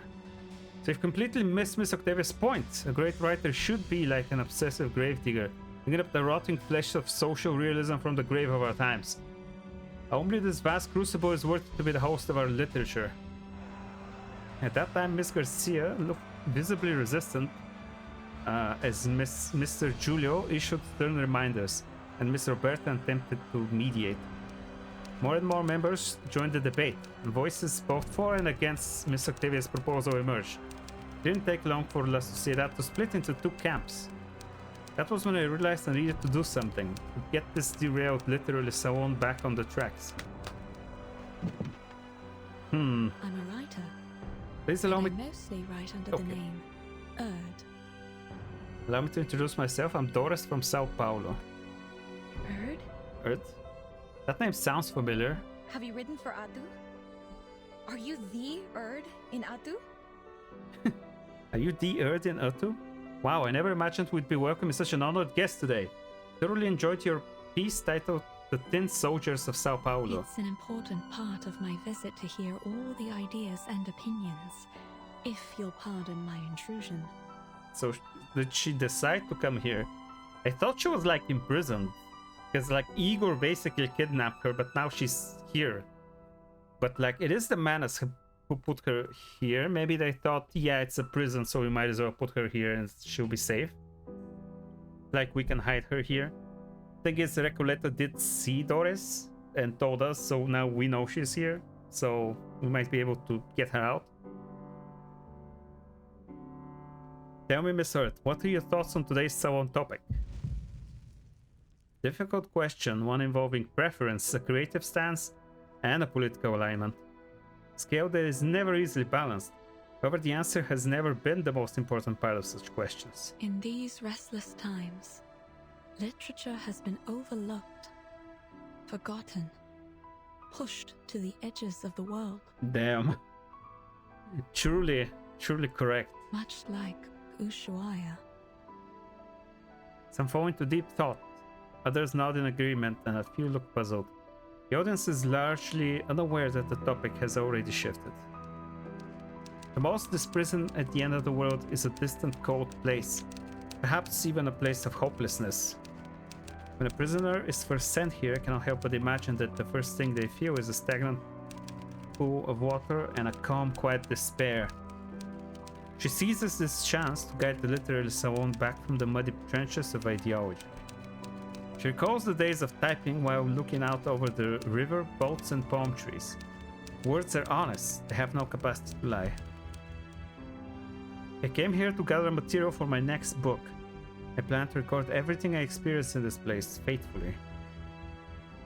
And what kind of work are you planning to write? Non-fiction piece, I presume, about Kamau prison? Its theme is fate. Oh. Okay, that ended suddenly. Let's take a step back. Oh, okay, I clicked on it. Pull you out of that whirlwind of passion and dreams. Okay, step back, calm down a little. If you want to make the best call, you need to zero in on what really matters. So what's your take on that big speech? The Latin American boom. A sudden explosion that shook Latin American literary circles about 30 years ago. It was destructive, but also gave rise to new life. Lucky for us, we don't have to worry about shell shock in the literary world. You don't strike me as someone who knows about literature.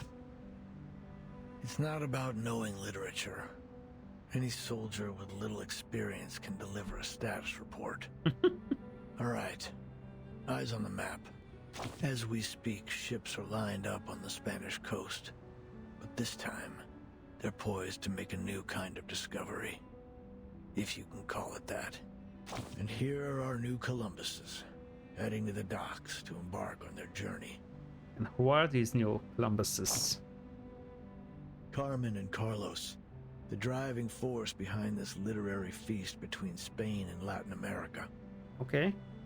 Carmen, with an eye for opportunity and a mind for business, sought out the continent's literary gems and secured generous publishing deals for them.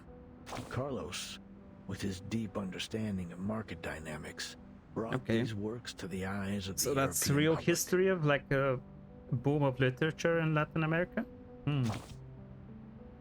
Then, a golden era began. It all kicked off with a scandal at a military academy. And soon, the entire world was captivated by the story of a baby with a pig's tail from a faraway land. Hold on, that's 1,000 Years of Solitude, right? I was just thinking about it, like, what have I read that's Latin American? And it's like, obviously 1,000 Years of Solitude. Oh, no, it's 100. It's 100, not 1,000. Hold on. 100 Years, let me double check, of Solitude.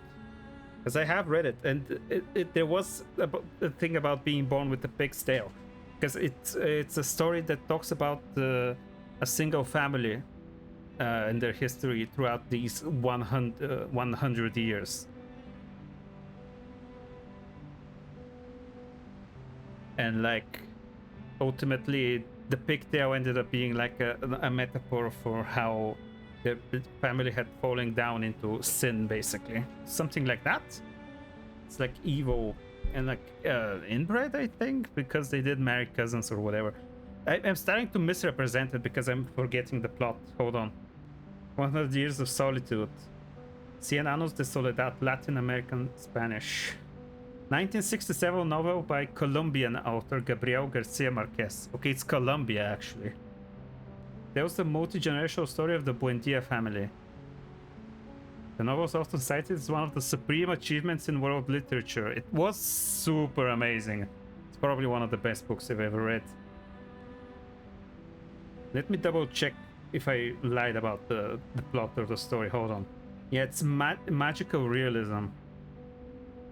It's the magical realism style and thematic substance of the book establish it as an important representative novel of the literally Latin American boom. There it is. It is a part of what they're talking about. So, like, I wasn't wrong when my mind started drifting towards like that. So I read that one, and also Love at the Time of Cholera, right?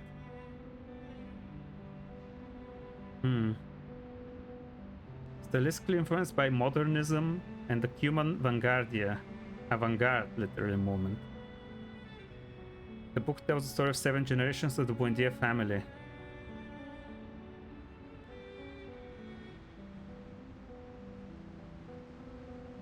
Damn, I need to remember what it was about. Exactly. I haven't read it. Symbolism and metaphors, hold on. Repetition of history. Doom. Fatalism is a metaphor for the particular part that ideology has played in maintaining historical dependence by locking the interpretation of Latin American history into certain patterns that deny alternative possibilities. The narrative seemingly confirms fatalism in order to illustrate the feeling of entrapment that ideology can performatively create.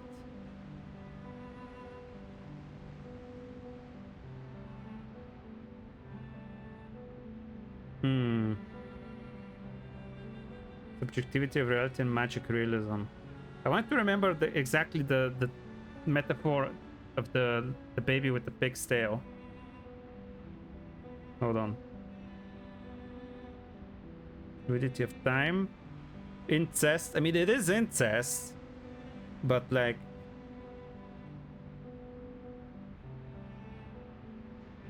throughout the novel, the family is haunted by the fear of punishment in the form of the birth of a monster's child with a pig's tail. Yeah, elitism. Interpretation, internal references, adaptations. Is the other one, the other book by this author, Love at the Time of Cholera? How do you say it exactly? Hold on. External links, further reading. Where does it appear on like the mobile version? Hold on, Gabriel Garcia Marquez. What else do I have by him? Let me check the biography. No, not biography. List of works. Love in the Time of Cholera. Yeah. Don't I also have another book? Hold on. I think I have a book in my library here. Hold.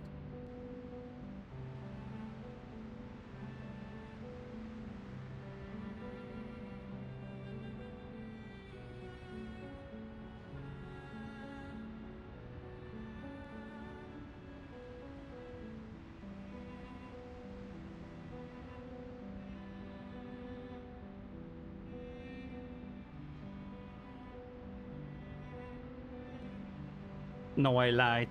Actually, the books, I don't own them. The two books that I've read by this man, Gabriel Marquez. I was thinking of something else because I have another, I think, Latin American book. Who is it? Eric Maria Remarque. Is that Latin American? Translated from German? Might be German actually, because I cannot tell exactly culture of the names.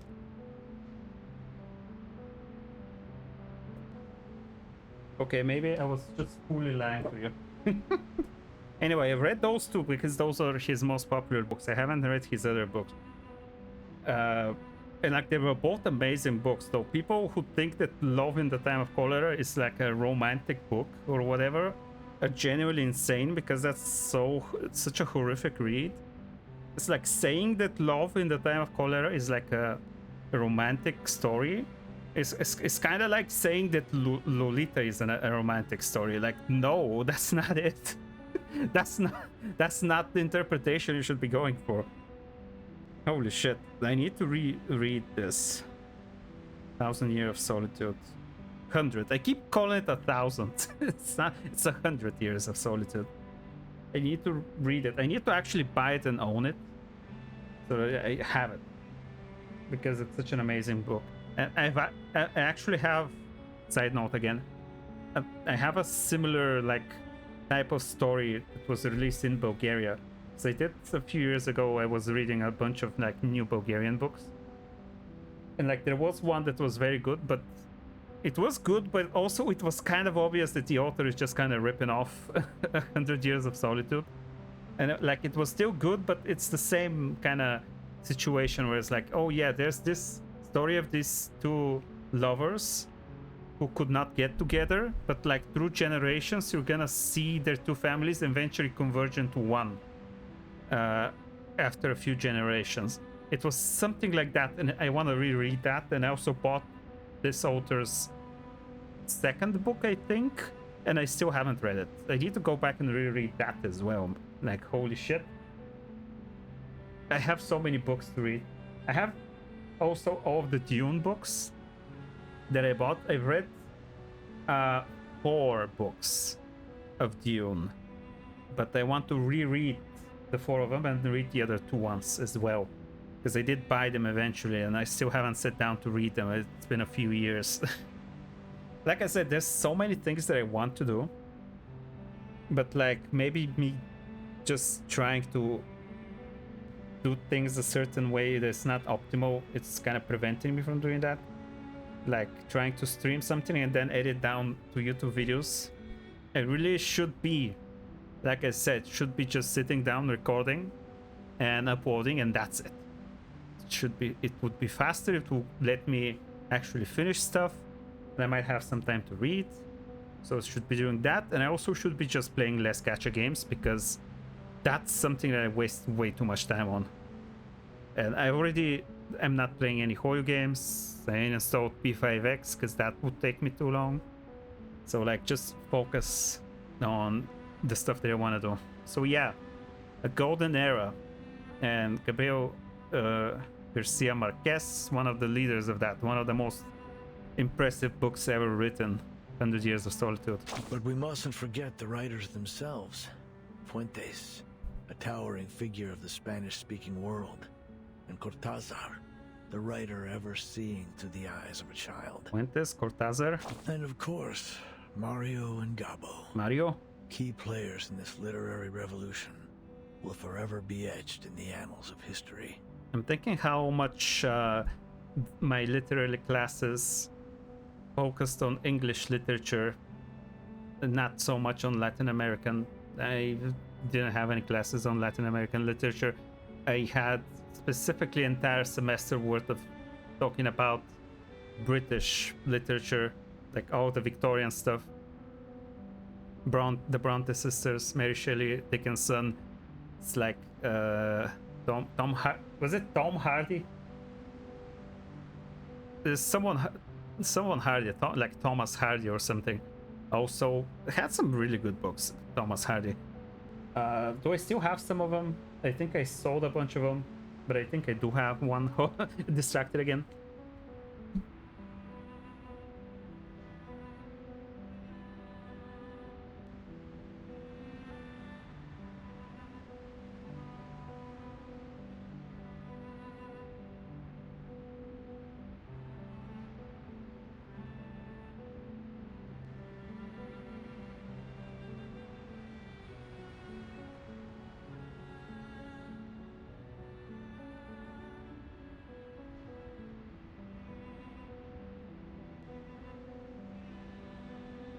Looking at what I have, and I don't have the classics. I think I was thinking of like Test of the D'Urbervilles.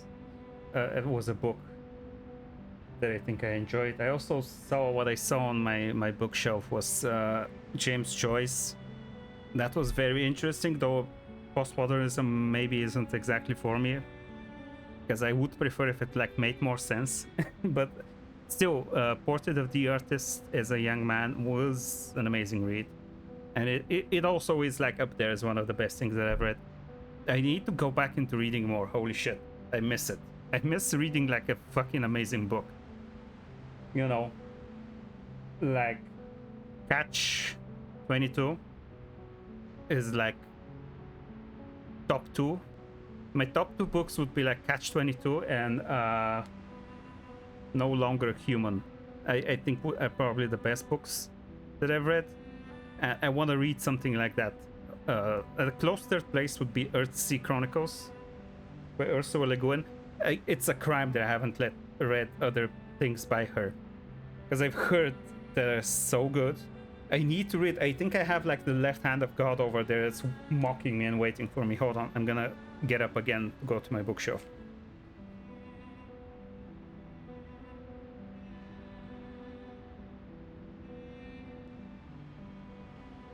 Yeah, I said the name wrong, by the way. It's not The Left Hand of God. It's the left Hand of Darkness. I have it over here. It's like a science fiction masterworks edition. I bought a bunch of them, but like I can't believe that they closed down the online shop book depository.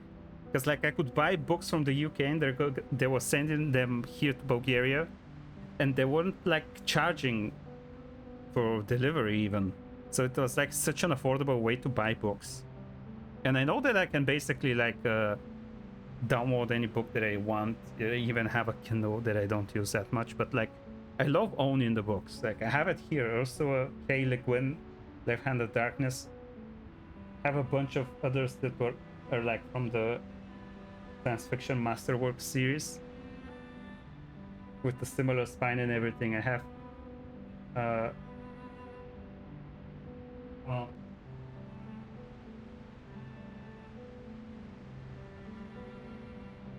Roadside Picnic, which is that one movie. What was it name? Hold on. What was it? I'm just gonna look. Hold on.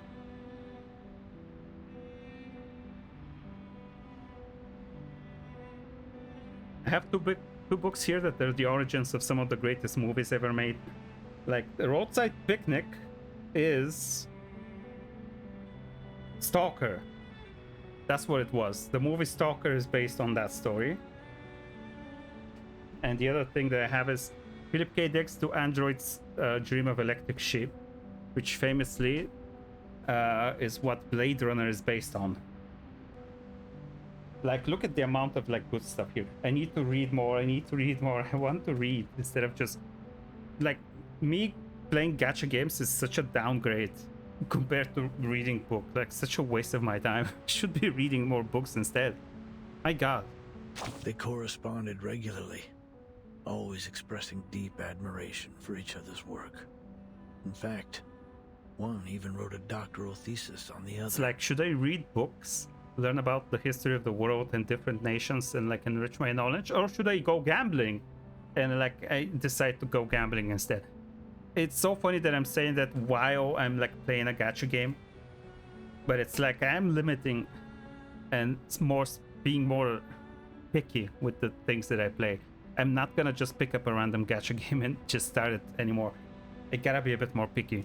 Ah, friendship. It was, but no matter how explosive the boom was, it couldn't escape its fleeting nature. Yeah.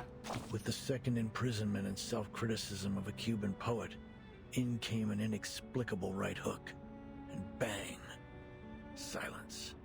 The military junta had gripped the poets' throats. The verse of the pioneers was cut off, their voices no longer heard. The bond between two generations was broken, and for the younger of the two, the silence was intolerable. They looked for a new theme, a new idea, a new voice, a new method to speak on their disappointment, their horror, and their anger. And they became the new guerrillas. Whoa. So a lot of like political imprisonment here is like, yeah, you write stuff that the regime doesn't like, you get imprisoned. Shadows of the living, metallic sheen, rippling water, and shadows that peer back from within the dim reflection. What the hell is this?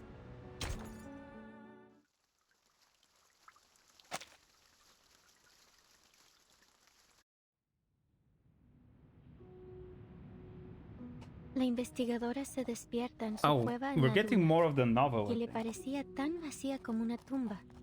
Era I'm poco putting antes Ursula Le del Guin amanecer.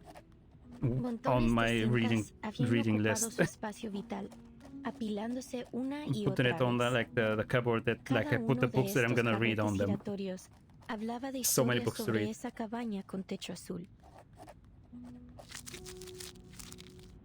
It's a lot of tapes, Oyó la cassettes. voz del asesinado conductor de burros The detrás de murdered ella. donkey driver.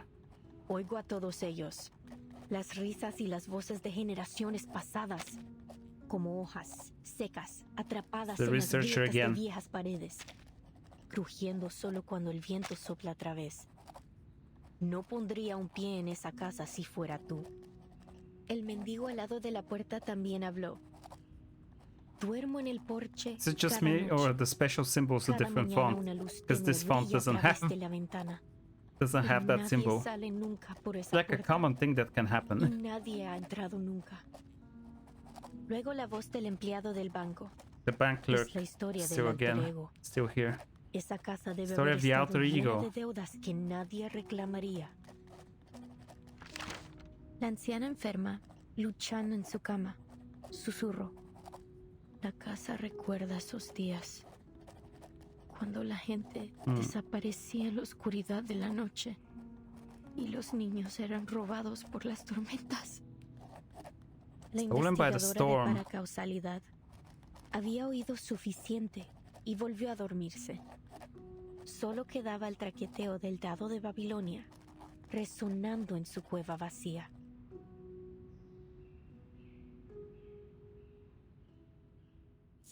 All of it is like not very clear at the moment. Oh my god, what is this? Is that an artwork? Thousands of floating slips of paper form a blurred colossal face. It's hard to imagine how the prisoners managed to transform this place into what it is now. I've always wanted to use the Garcia. element of fantasy to better establish our theme. You sound exactly like that one guy. That's right. You sound like that one guy from the previous event. Mulier? Now the stage is captivating. The timing Sound is exactly perfect, like and him. the audience is ideally placed. Is it the same voice actor? Only one imperfect element remains in the scene. The creator. Maybe? Because hasn't stepped they want away someone from who his can creation. speak Spanish? No. There's another thing. Isn't it different though, the Spanish in Mexico and the Spanish in Argentina? I don't know. Garcia, the curator of the exhibition, stands beneath his work. His fellow poets whisper to one another. Can you even tell any difference between today's setup and yesterday's? Look at the restraints. What the hell?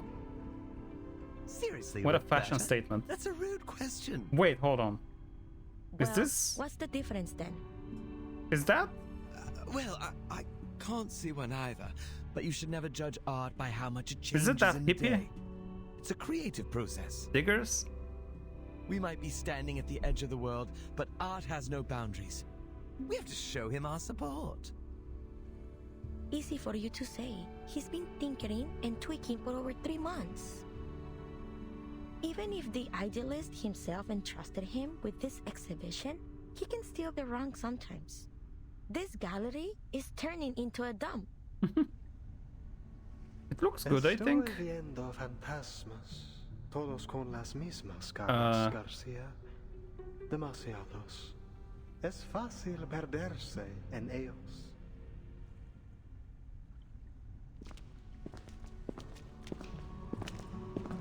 Having navigated through the labyrinth, the idealist arrives. The leader of La Sociedad. Idealist, you're back. Are these new recruits for La Sociedad? You must have had a very successful day. It is good to see you, Garcia. How has your vision progressed today? First a salon, and now an art gallery. Is this really a prison? Her shock is evident on her face, but her words are ignored as Garcia begins to vent his frustration. As you can see, I've strived to push the element of fantasy in my work so that it might reach perfection. But why doesn't it look like what I imagine? It's like I'm trying to work on a shadow. Some shapeless thing that morphs and shifts by the hour. Idealist, am I losing it again? I took my medicine as instructed. It was never the pills that blinded you, my dear Garcia. You mustn't let tedious routine stifle what's truly alive. Remember, like those old poems, your exhibition must have a timeless rhythm that's never lost to the changing of minds. Garcia holds out his hands, as if grasping something fleeting, but fails to hold on to it. Sorry, maybe I'm just not getting it. Look up. There's your answer. Though the sun rises the same way every day, the multitudes of shadows it casts are ever changing. Isn't that the only constant in life? Change. Yeah, and death and taxes. Pursue stability and constancy, but our very world denies it. Take a step back. Take several, and see the truth for yourself, lest you too become lost among the shifting shadows. I get it now. It's the changing light that makes the exhibit seem different from what I expected. Oh. I shouldn't waste my time on freezing things in one perfect moment. Instead, I need to. I guess, yeah. Embrace changes it looks different. I don't know Has how to be to thank you. Something you consider. I won't let you down. I must complete this Interesting. exhibition. Would it matter that much? Complete my Would it change alter the ego. complete my alter ego? Would it change the cover that much? Choice of words widens the writer's eyes. Did you say alter ego? And he called you Garcia. Is that your name? Garcia, where did you learn about this alter ego? Do you happen to write under the name... She's looking for Aleph still. But the curator has already returned to his work, uninterested or oblivious to his visitor. Please, Recoleta, give our artist some space. Can't you see? He's already returned to his own time and space. He can't hear a thing you say. He's right. Garcia is deep in his own head now. He won't hear a thing until he's done with whatever he has to do. Okay, well, I wish him good luck. If the floor were to collapse out under us, I think he will be left standing in the air without even noticing. Crazy work. Pardon me then. Sorry, I guess. She takes a step back out of respect. All right, my dear guests. Please forgive my late introduction. Welcome to the Gallery of Bewilderment. What's happening? Is that intentional? Probably. Thank you for inviting me here, Mr. Gallery of Ardiles. Bewilderness. I'm pretty bewildered, alright. Foundation's investigators have been carefully observing each prisoner's movement since they arrived. But unfortunately, there's no sign of Miss Doris. I imagine you're curious about what we do here in the heart of La Sociedad de Poetas de las Americas. We're putting together a magazine, a collection of poems from Kamala, our very own Casa de las Americas. Casa de las Americas? Casa de las Americas. The Indian nods with a smile. Exactly. Named after its great predecessor. You're a fine mind indeed.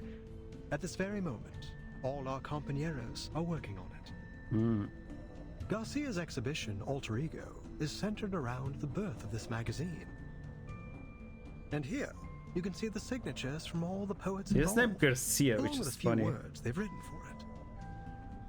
Reading it is It's like Gabriel looking into the Garcia soul of our Marquez. society. All these signatures. Soneto steps forward to examine the perplexing artwork. In the dim lighting, the enormous face appears to be looming watchfully over the entire room. It's not like a Manus mask, right? Floating slip of paper catches her Timekeeper, attention. Here! It's Dr. Doris' pseudonym, Erd. Erd?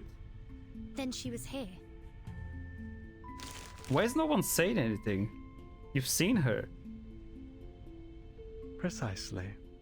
She used to be one of Okay. us, and still is, if I may correct myself. Didn't she arrive like 3 days ago? You can ask around. How much yeah. did she do? Maybe some of our members know where she went. Don't we all miss the familiar faces of old friends? Yeah. I'm sure they'll do everything they can to help you find yours. Hopefully, yeah. As he finishes speaking, several enthusiastic prisoners come forward to greet the idealist. Mr. Idealist, I finished my short story. It's called Weightlessness. It drifts around the subject like a ship floating in space. The readers can start anywhere in the story, or read it in any order they like. Okay. It's a bit much. Please take a look at my piece off limits. Every word that has been forbidden is either erased or replaced with symbols. It's Okay. a one-of-a-kind, jarring experience. Interesting. And I finished a new paragraph. Just wrote it today. An entire paragraph. Oh. A prisoner wrapped in several meters of manuscript paper, like a strange sort of mummy squeezed into... Oh no, is it like a billion words? Welcome. I've read a book by someone that doesn't know what a paragraph is. It was insane. Imagine like 2 full pages on the left and on the right side, and it's like not a single paragraph break. And I thought I was losing my mind. The welcome ceremony leaves the newcomer stunned. Did he just... What did he say exactly? This is the writer New for the faces. prologue of our magazine. He calmly tears the manuscript to shreds without warning. Wow. Very extra. The leader of La Sociedad, either misunderstanding or evading the question, responds with enthusiasm.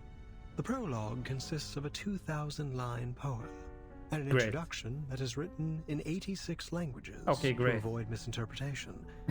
It represents every second we spend here. Okay. Naturally, the arrival of new members disrupts its structure, and so we must begin again from scratch. Amazing. So he just tore it all up like that because he thought we were joining? With all due respect, isn't this a little excessive? Heaven knows I'm not one to judge. I've done Yeah. plenty of writing for my novel. Please, pay it no mind.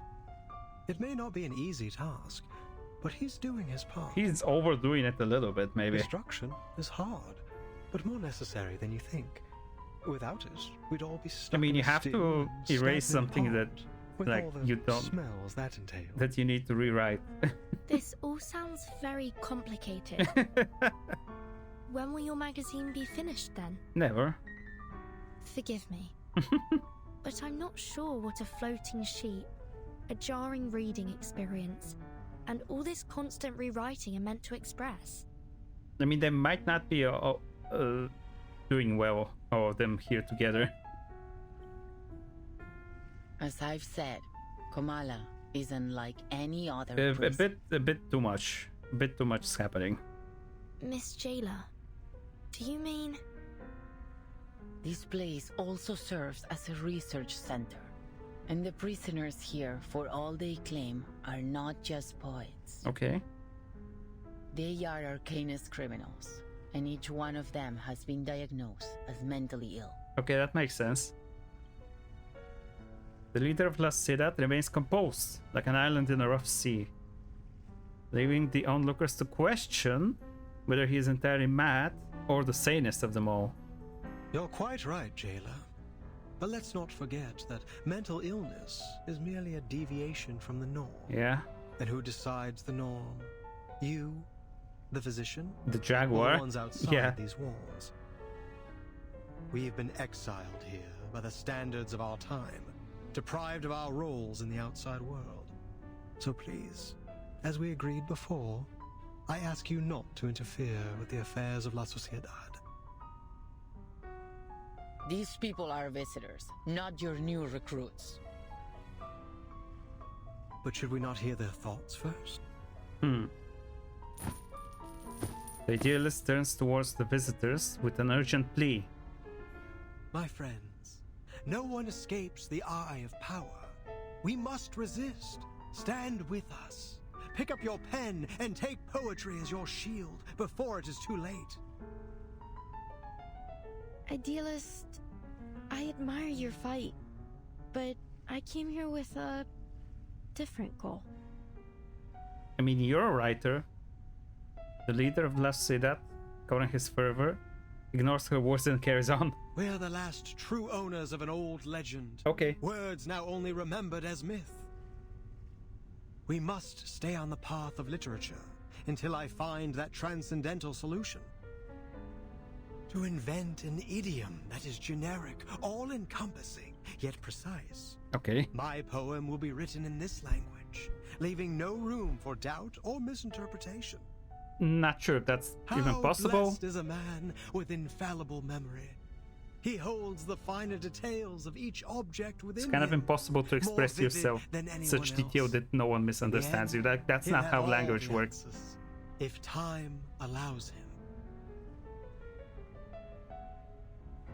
The dreamlike expression crosses his face. It briefly seems as if he's become an entirely different person, but his vision is soon interrupted. Sweet tongue, sister, howls, What? hermaphrodite, tango. What is this man saying? They put the whole city in the nut house. Timekeeper, look over there. What is happening now? Isn't that the prologue writer? Has he gone insane? There's something off about him. Please, Timekeeper, stay away from him. Okay, crazy.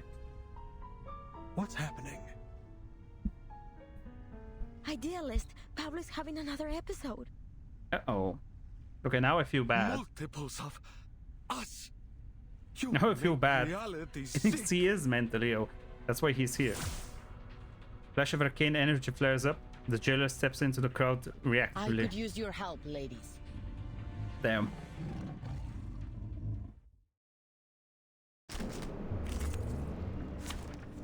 Okay then. Oh, hey, hello there. It's her. Hold on. Can I look at the... Damn. Now I kind of wish I could summon her. Ich werde meine Pflicht erfüllen. La acumulación de laberintos. Whoa. Una vez más. Nice. Crazy. Trumpets sound. Does she also have an auto attack? Judgment Day has come. She acted before his thing. Damn, can I have her have the two of them together? Always? And just destroy? I'm here to help. Just destroy everyone? Hold on, now I really want to summon her. Present prisoner is subdued. He lies convulsing in the center of the exhibit hall. Oh. Poor soul. I'll bring him to bed. Yeah, I feel bad. I feel bad. Well done, ladies. Aren't you full of surprises? What was all that? Guess he just wasn't It seems feeling he well. had a mental breakdown and lost control of his arcane skill. It appears that every line he recited carried unbridled power. Usually, only specific lines can channel arcane energy. You can't just force the power into words or craft a poem to serve your purpose. Pablo must have a rare gift for identifying empowered lines. When he recited them all aloud, they overwhelmed him. Interesting. That's right. He's a genius who writes the ties of emotion, just like Arthur Rimbaud. Was that a We French always keep symbolist? a close eye on him to make sure he doesn't Arthur recite Rimbaud. anything while reading or writing. Yeah, well, kind of messed it up this time. Roberta trades glances between the tense jailer and her visitors. But sometimes things slip through. You must understand how difficult it is for a poet to never taste the words on his own lips. Crazy. Wow. So then, this isn't the first time, and you're all fully aware of it. Do I understand you right? Did you just admit that you've been hiding an inmate with a dangerous condition from us? Oops.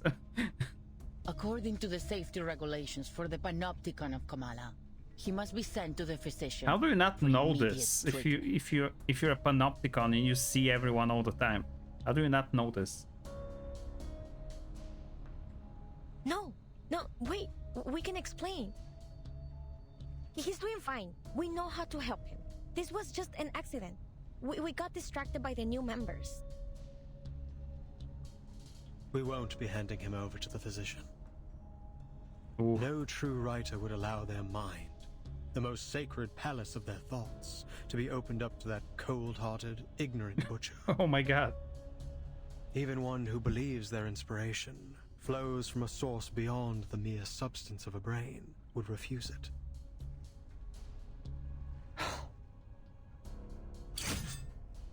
The jailer furrows her brows and pulls out her weapon. The air tightens into an invisible thread. Oh god. How does she hold the weapon? I wanna see that. I need to see that. How does she hold her weapon?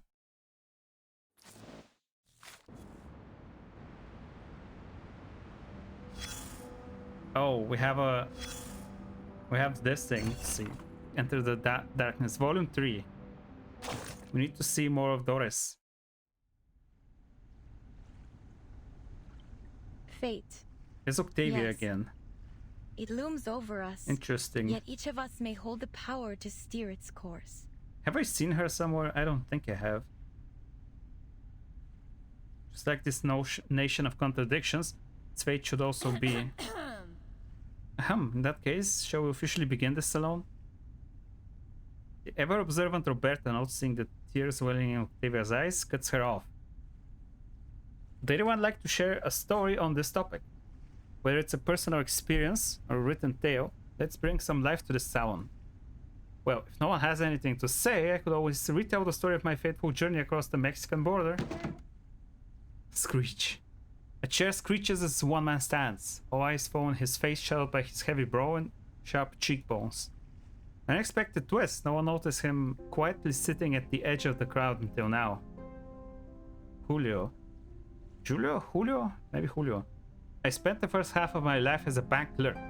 One day, sitting behind that glass window, staring at the endless stacks of checks, papers, and flyers, it hit me. I was serving a life sentence. So I quit, went home, and decided to write something. My wife threw a fit at first, but when I wouldn't budge, Cold War broke out between us, and then finally she issued an unilateral eviction notice. I got drunk, punched a bastard officer who was beating a beggar in the street, and everything after that was a blur. When I came to, I was already here, a place that feels more like home than any other place ever did. The idealist gave me some water and suggested I write to Aleph. Wait. Write to him. So I did. I wrote a letter and asked a question. 2 weeks later I got a reply. It's one line. Still trying to figure out what it means. In the short span of life there exists an infinitely extending staircase. At its end lies nothing but a silent body of water. Julio, I had no idea you had such a story. Why haven't you mentioned it before? I didn't know you've written to Aleph too. Do they all write to him? Octavia, maybe you did choose the right topic. Young, passionate writers like you should carry the dream of changing society. Don't end up like me, waiting until this age to finally pick up the pen. Oh. Hostess, fully engrossed in the story, has almost forgotten all about the topic. Great, I suppose it's my turn then. So here's my tale of crossing the Mexican border. Heaven's sake, spare us, I've heard at least 7 or 8 versions of that story already. Not to mention the first 5 short stories in your collection. 5 stories, Roberta, 5! And the only difference between them is a narrative perspective. Repetitive narrative is indeed an important topic in literary criticism. The remainder of the salon is spent in noisy chatter as the storytelling quickly spirals out of control. Only Dr. Doris quietly repeats that name to herself. Aleph. Aleph? Mr. Julio's past was an unexpected gold nugget. Perfect material for a biography. I'll treat it with care in my next submission. By then I had nearly forgotten I was still in prison. I had been swept up in the literary salon. I resolved to record all that I witnessed in this prison. As to whether the inhabitants are truly prisoners, that will be for the readers to decide. At the time, I did not ask how they found their way into this prison. Like them, I was thinking of purer things.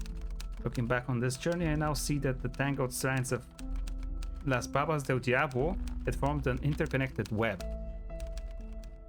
Just as the salon gets into full swing, a face emerges from the shadows, only the smile clearly visible. Oh. Rarely do I observe the salon from afar, taking in all its symbolic quirks and subtle metaphors. Metaphor, Fantasia?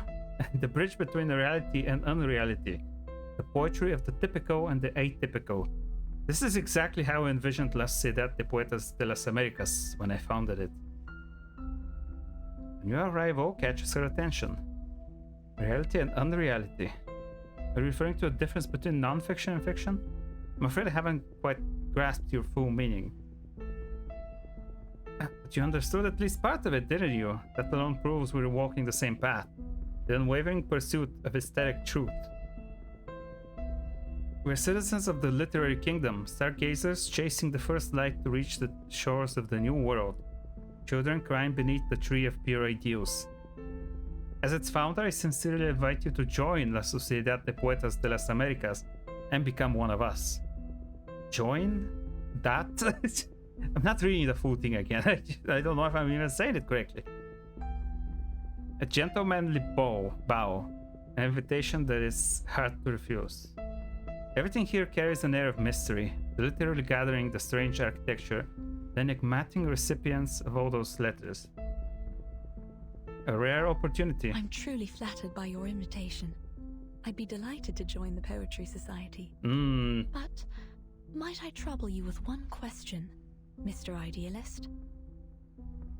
Call yourself the founder, so I assume you're the idealist. Yes?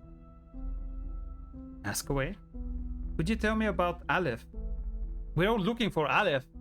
Where is Aleph? I thought we were looking for Earth all this time. Suddenly we're looking for Aleph instead. What was documentation of a blind society? Even though they refuse to discuss the outside world, spending even a few days inside the prison makes clear that the reason they're here is precisely what they avoid speaking about. Ushuaia is a cold town on the tip of Argentina's southernmost territory.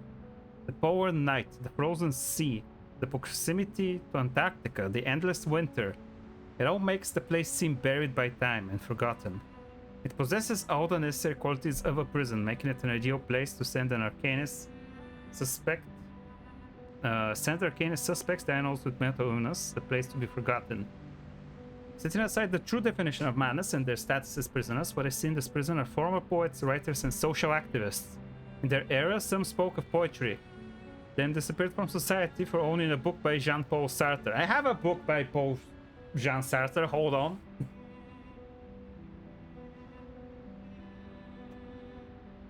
You can send me to prison as well. I have his collection of short stories, The Wall. First published in 1939, a few years before his most influential works in theater and philosophy. I read it like a few months ago, I think. I finished it.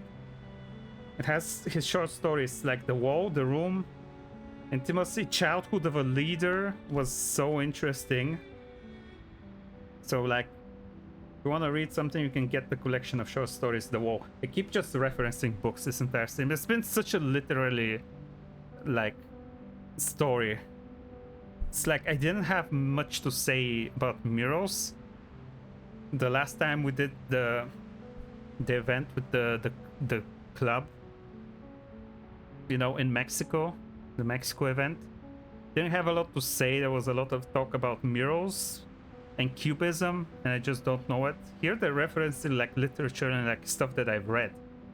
Like Latin America, I've read 100 Years of Solitude at the very least, so like I got the reference about the pig's tail. Now they're talking about Jean-Paul Sartre. I have some short stories here. Like I need to read his philosophy as well. I haven't read anything by him. But on philosophy, I'm kind of behind. I just have a few books that are like generally about philosophy, and I've read Plato's like collection, like the Republic. I've read by Plato, and I have a bunch of Aristotle books that I want to read, but like I'm still on the Greeks. Hold on, I have.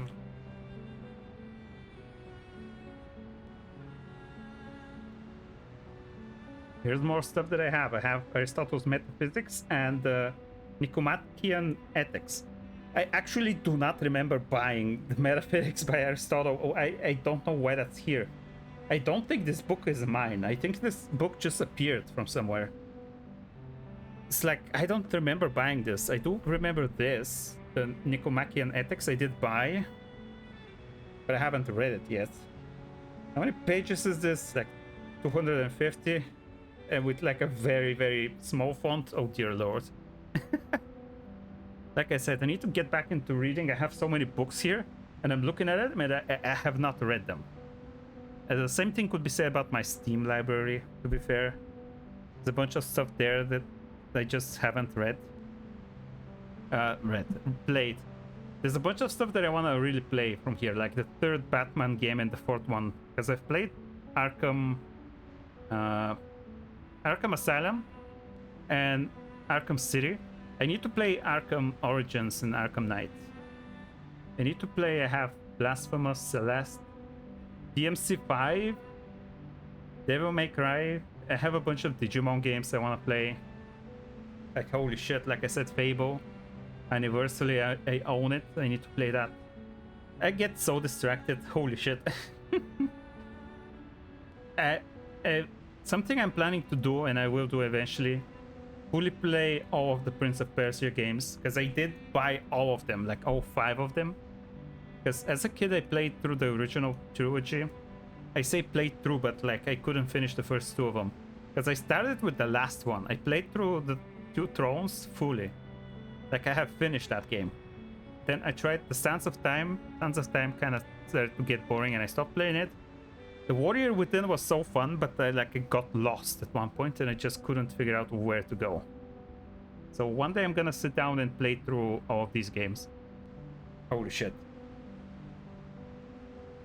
Some incited grassroots rebellion against hierarchical structures, only to be exiled. They were repeatedly questioned. Why do you read these books? Why do you write these poems? They were branded thought organizers. Wow. And eventually sent here to partake in an experiment conducted under the names of occult and psychoanalysis. Still impossible to determine whether their madness was defined by society because they resisted order, or it was induced through relentless electric shocks and torture. Yeah, that would explain it. Perhaps all of these reasons are one and the same. This reason is often avoided, sanitized, or ignored, because deep down we all know how deeply it is woven into the fabric of our lives. At first they said nothing, but this very active, deliberate avoidance was what truly conveyed their grief and fear. Oh my god. It's been like almost 3 hours and I'm like only 6 chapters in. This thing is gonna take 4 streams maybe. I think it's gonna be longer. I don't think it's gonna be just 21. The previous one was 24. Okay, that's not that bad. But if we go here, not curtain call. In here, if we go, that's 30. Here it's okay, 24. If it's like a normal one, it's 24. That one was short. This one was 21. This one's 23. So like, I don't know how long this is gonna be. It's gonna take 3 or 4 streams. I can play a bit more today. But like, yeah, it takes a while. And like, if I'm streaming it, I'm getting distracted talking about other stuff as well. But it is interesting still. I can talk about what I think about what's happening. Though in a way, because I'm trying to think of stuff to say, I'm kinda maybe not absorbing the information as well as I could if I were like giving my full attention just to the story and not streaming it. But I think it's like an okay like exchange. So I'm also thinking about other stuff. This is a serious violation while of the I rules. stream it. I'll have to report this to the physician, and all of your treatments will need to be reassessed. I'm not sure if this is Until good. a new treatment plan is in place, all members of La Sociedad are confined to their cells without any of their usual privileges. Jailer heavily emphasizes La Sociedad, triggering a commotion among the prisoners. This is not what we agreed to. You gave us your word! Affairs within La Sociedad were not to be disturbed! Rough. Please, don't do this. Please, he doesn't deserve this. No one does. We don't want to lose our friend. No, man. Previous convulsing prisoner struggles to his feet. Please, Senora. I swear it won't happen again. I'll take the medicine on time as instructed. Oof. I promise I won't hurt anyone. I'm sorry, Mr. Pablo, but rules are rules. Before you take this poor man from his friends, may I ask you something? Do you know where these inmates go after they see the physician?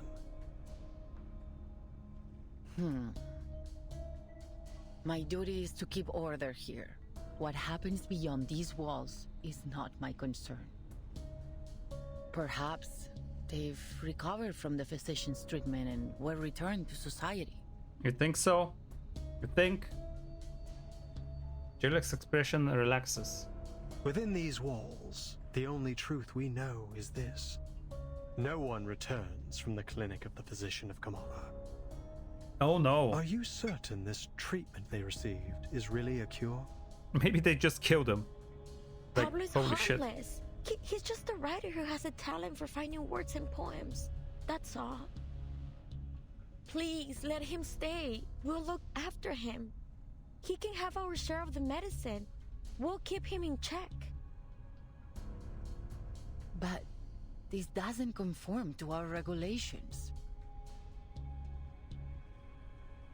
Still as arrogant as ever, idealist. Oh, she appears. At last. One day, you'll get us all killed.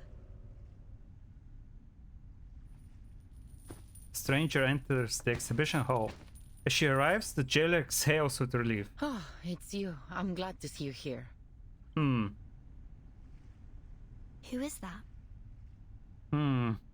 That's Octavia, one of our model inmates. She's been a great help in the past. Okay. If you're interested in prison literature, I'd suggest talking to her instead of the idealist. Okay.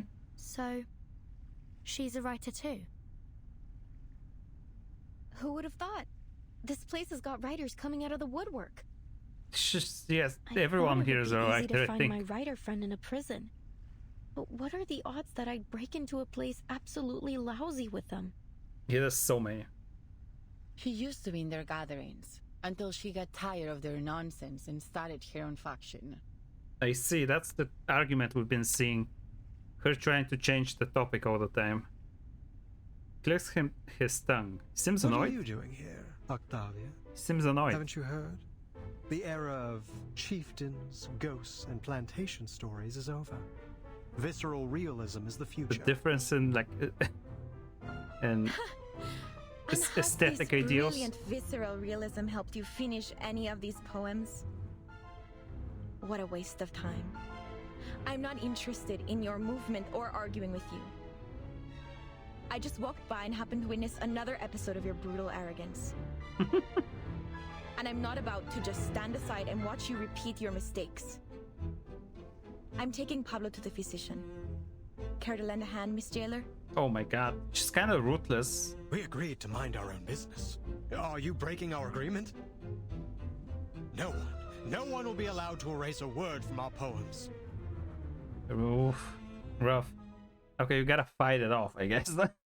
Gotta fight, keep this guy with us. I had to fight that guy first, but now I need to fight Octavia. Begin with white. Oh wait, the both of them. I need to calm them both down, I guess. Trumpets sound. The judgment day has come.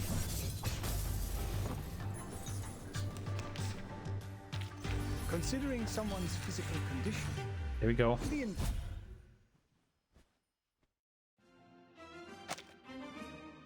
Stand down, both of you. Why is this the music that plays? Isn't that from a ballet? Is this like from the Nutcracker or something? Heated debate continues without any concern for the jailer's warning. You've never listened. I pity your followers. To be led by such a reckless megalomaniac. Do you even think about the consequences of your actions? We fought hard to earn the freedom to discuss literature under their watch. Your impulsive ego threatens to destroy everything we've built here. Spare me the lecture, Octavia. We don't need permission to do as we please. You're just another puppet of power. Oh my god. Kneeling to the eyes behind those glass walls. They've trained you to believe it was your own decision to be good and conform. Who could have done a better job? When I look at you, all I see is a sheep. Oh my god. Docile and obedient, just the way the tower wants. What Damn. kind of work could someone like you create? Literature isn't defended by those lounging in cozy rooms, scribbling to soothing music. Have you looked in a mirror, idealist? You've become a pathetic windmill-tilting fool. A monster tearing down everything around you. A beast of prey, you mean? Naturally, a sheep would be appalled by the mere thought of such a creature. They're at each other's caught in a throats. vine, confusing the blade that would set it free with the jaws of a tiger. She's conforming to like the prison system, and he's massive trying to metaphor. fight back against it But a little I beg bit. you, learn to distinguish right from wrong, fantasy from reality. Only then can you truly lead our people toward what's right. Distinguish right from wrong. Don't make me laugh. Is that the limit of your vision? You... Interesting. Oh. The impassioned leader jumps onto a nearby bench, striking a dramatic pose. He raises his arms and launches into a speech. Friends, listen to me. Oh, there he goes. He's gonna bring the prison down. There is no truer home to literature than a prison. Oh. Oh. That was cut short? Well, why? What? He just started the speech. He just started the speech. Why did he get shot? An ominous shade of crimson seeps out. No. No! Why did he get shot? He just started talking. Horrified Arcanist stumbles back screaming. I guess he looked like he was trying to... Who did this? Hands behind your head and drop to your knees. All of you, now! He did look like he was trying to start a rebellion or something. I wouldn't be surprised if like the guard shot him. But it seems like they have just one person here. It's just the Jaguar. Do we have other guards? This is your last warning. Why would the prisoners have a gun? Prisoners show no reaction to the jailer's final ultimatum. They stare at the idealist unmoving. And he just started saying stuff. There's no truer home to literature than a prison. Boom. He just got up and was like, hey guys, there's something I want to share. Bang. What? Idealist. You're bleeding. It's in your chest. Like what? As his life drains away, the idealist appears unsurprised. Simply turns his gaze towards Recoleta. You must. I thought you were Aleph. Idealist? Are you nuts? Unfinished words dissolve into silence as the prison itself begins to tremble. What is happening? The entire exhibition hall twists and contorts, its surrounding warping beyond comprehension, as if dissolving and expanding freely. What's going on? Okay, what? Whoa. Whoa, no. Okay. Garden of forking paths. Okay, the entire place was transformed. The hall is still. Time seems frozen until someone utters the first words. Was he shot? Where did the bleed come from? What happened Miss to the Jailer, prison? You ladies over there. Come, give me a hand. We need to get into the physician. Her words ignite the first spark. Did you do this, Octavia? You couldn't face the burning truth of his words, so you pierced his very heart instead. Oh my just as he god. was blazing with the fire of justice. Or was it you, Jailer? Did you intend to crush the voice of poetry beneath your wheel of power? It has to be one of you devils in disguise, beasts in human skin. Oh my god. Can't you see? I had nothing to do with this. I'm as innocent as any of you. I've been trying to keep order here, to protect everyone. And now you blame me? Don't listen to her! The idealist made it very clear! She's trying to get us punished for her own gain! Oh my god. You're a murderer, Octavia! I can see why they might think that. It's been... oh my god. In the cast, a netto box on arcane skill that pierces the air. This is mad. You're accusing me without proof. It wasn't me. But yeah, I don't think you have a gun. This is getting out of hand. I suggest you ladies leave now. There should be just a prison guard. Why would the prisoner... No, wait! Why would the prisoner have a gun? It all happened too fast. What happened to the idealist? Is he alright? Like, what happened? The entire place changed. I didn't even get a chance to ask about Aleph.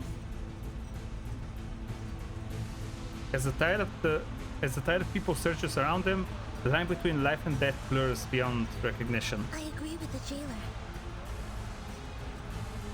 Timekeeper, Miss Recoleta, let's get out of here. How did all of this happen? Like what?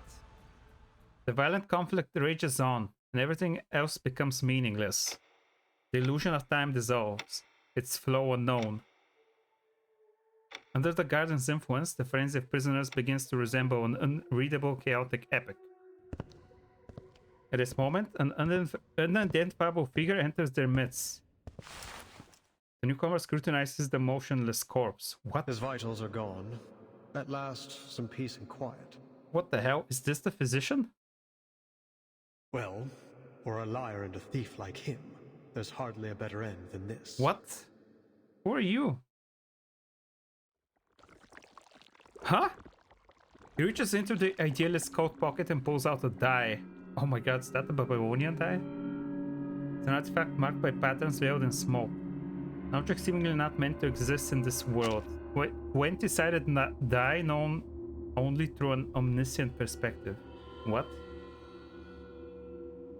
Now it is stained in an utterly corrupted blackness. Just as I thought. You had it all along.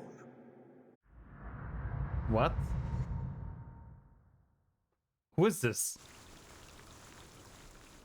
Oh my lord. Who is this? I was gonna end it here, but like I think I might need to see who that is. I don't know. Okay, we have another Doris episode here. Gotta see this. Up to this point, I have participated firsthand in several sessions of La Sociedad de Poetas de las Americas. You haven't been here just 3 days. Like, how could you be participating in several sessions? No, you've been here before, and you left, and then you were in Sao Paulo, and now you're returning, and you're somewhere here. That surely you must have been here like before. Those literal experiments treated language as an advanced game, weaving reality and fiction into an invisible web, and snaring everyone present in a maze of words. Never before had I been so intimate with literature or thought about it so deeply. I was amazed by how words could so vividly express both playfulness and values. Until that ordinary afternoon, when a poet named Eduardo was reciting his new piece with refined rhythm, and Miss Octavia was discussing the state of Sao Paulo with me. Ooh. No one noticed anything unusual about Mr. Julio's condition. Just like you wrote in The Tin Soldiers of Sao Paulo. The greatness of Latin America lies in its richness, and from that richness comes misfortune gnawed by insatiable greed. One man's poverty is another's feast. Suffering nourishes joy. They are like riverbanks clearly divided. This duality, this paradox, isn't it precisely the kind of question we should be posing through literature?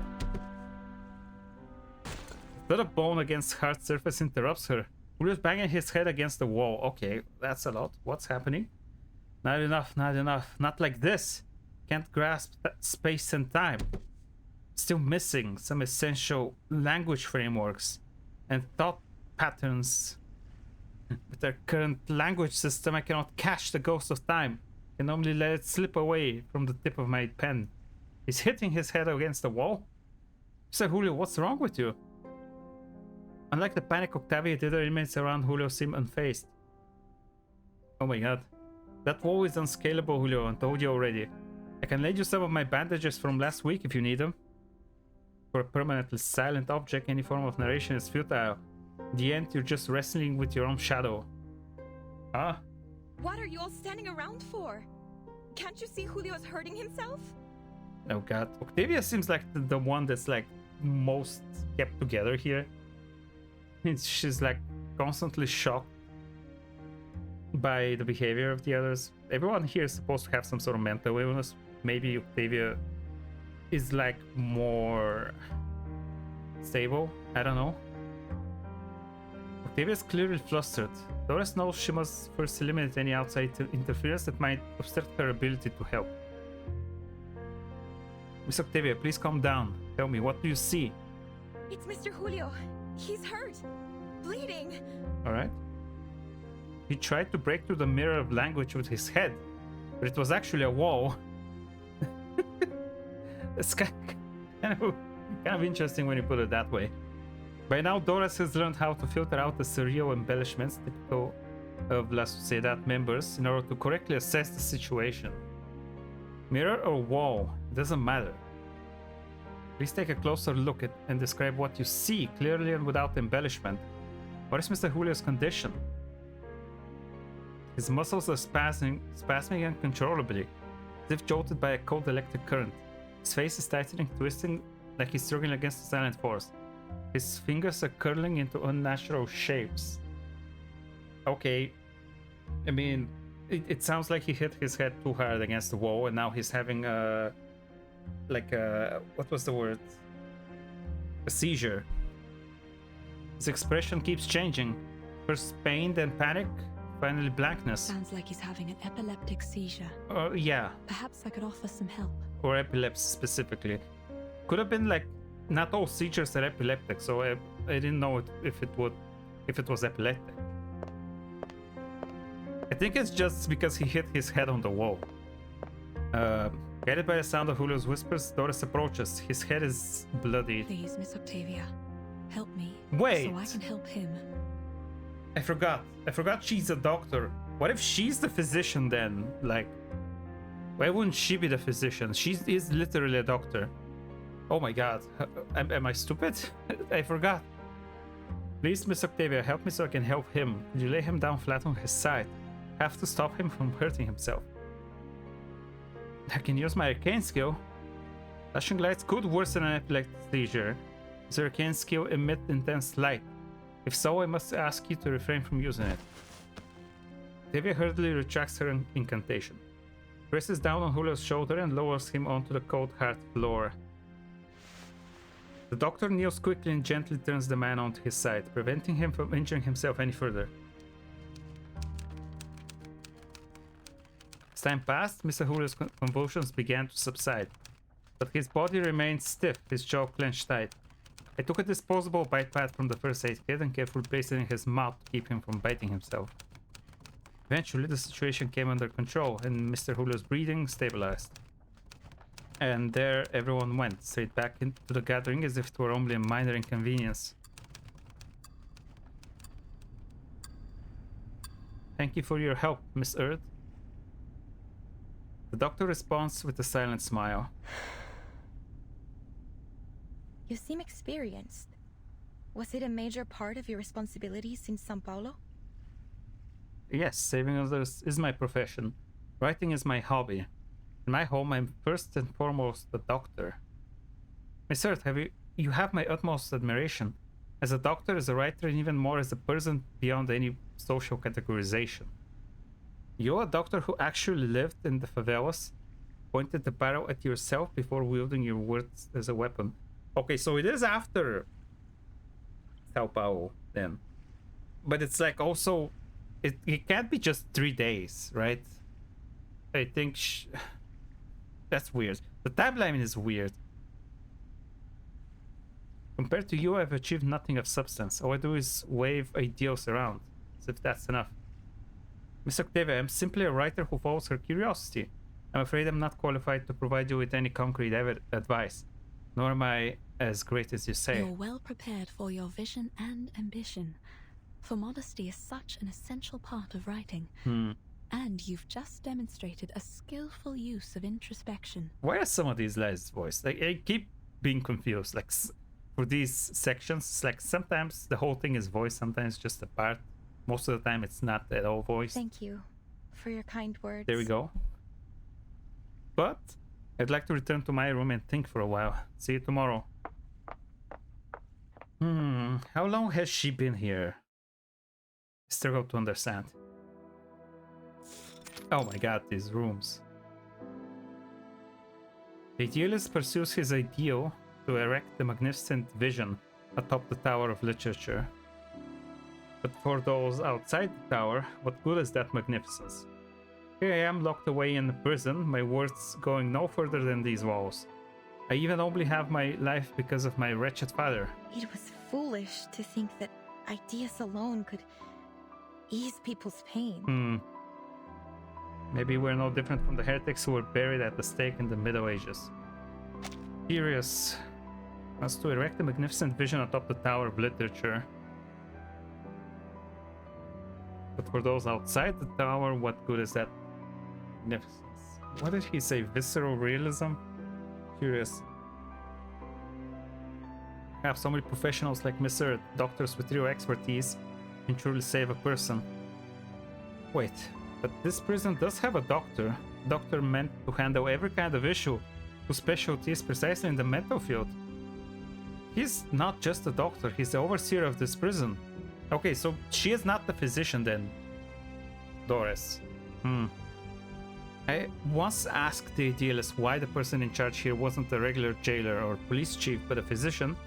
As expected, he brushed me off with some grandiose idealistic rhetoric.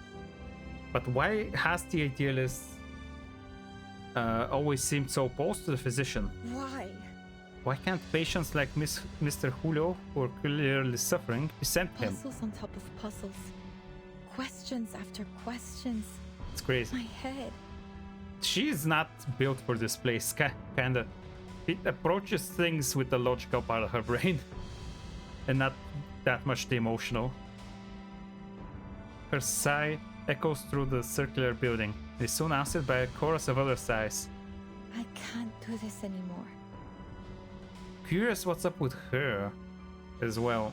The idealist is just dead? Like, Miss Octavia turned and walked away. Though she looked disheartened, I could still see the power of the unwavering force that drove her forward. What would that force be for me? Looking back, I too began to reflect on myself, contemplate fate, that grand and irreversible force.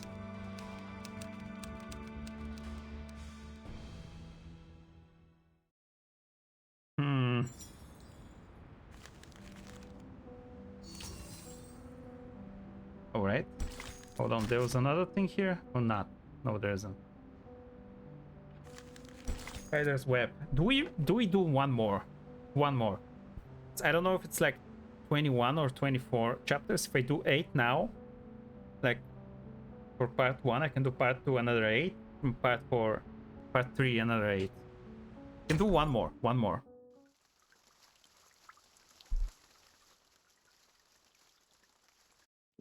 Spider's web. Because I'm so curious what just happened as well.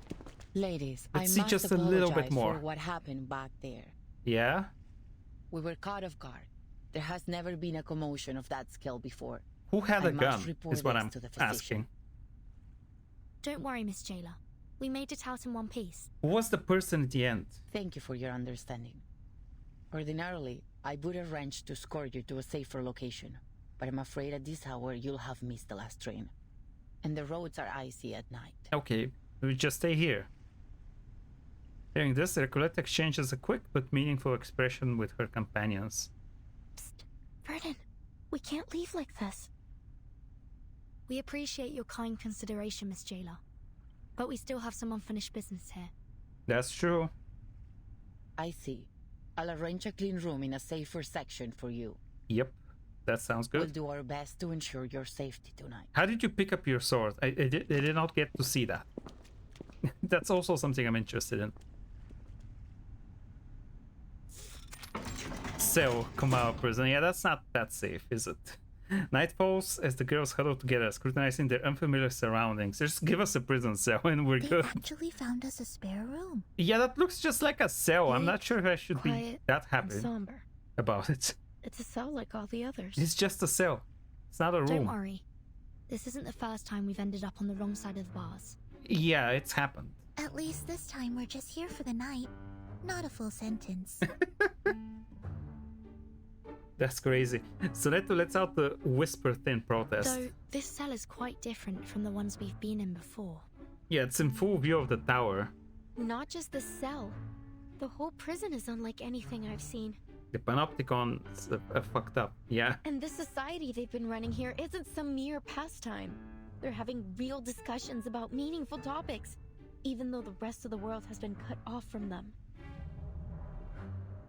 But we're still in an Arcanist prison. A place where conflicts and violence She's can channeling erupt her at any moment. inner Italians. Let's not forget that. Italians. Miss Jailer warned us from the start. These prisoners are mentally unstable and potentially dangerous. I mean, Miss Recoletta, with all due respect, we can't afford to see this place through rose-colored glasses.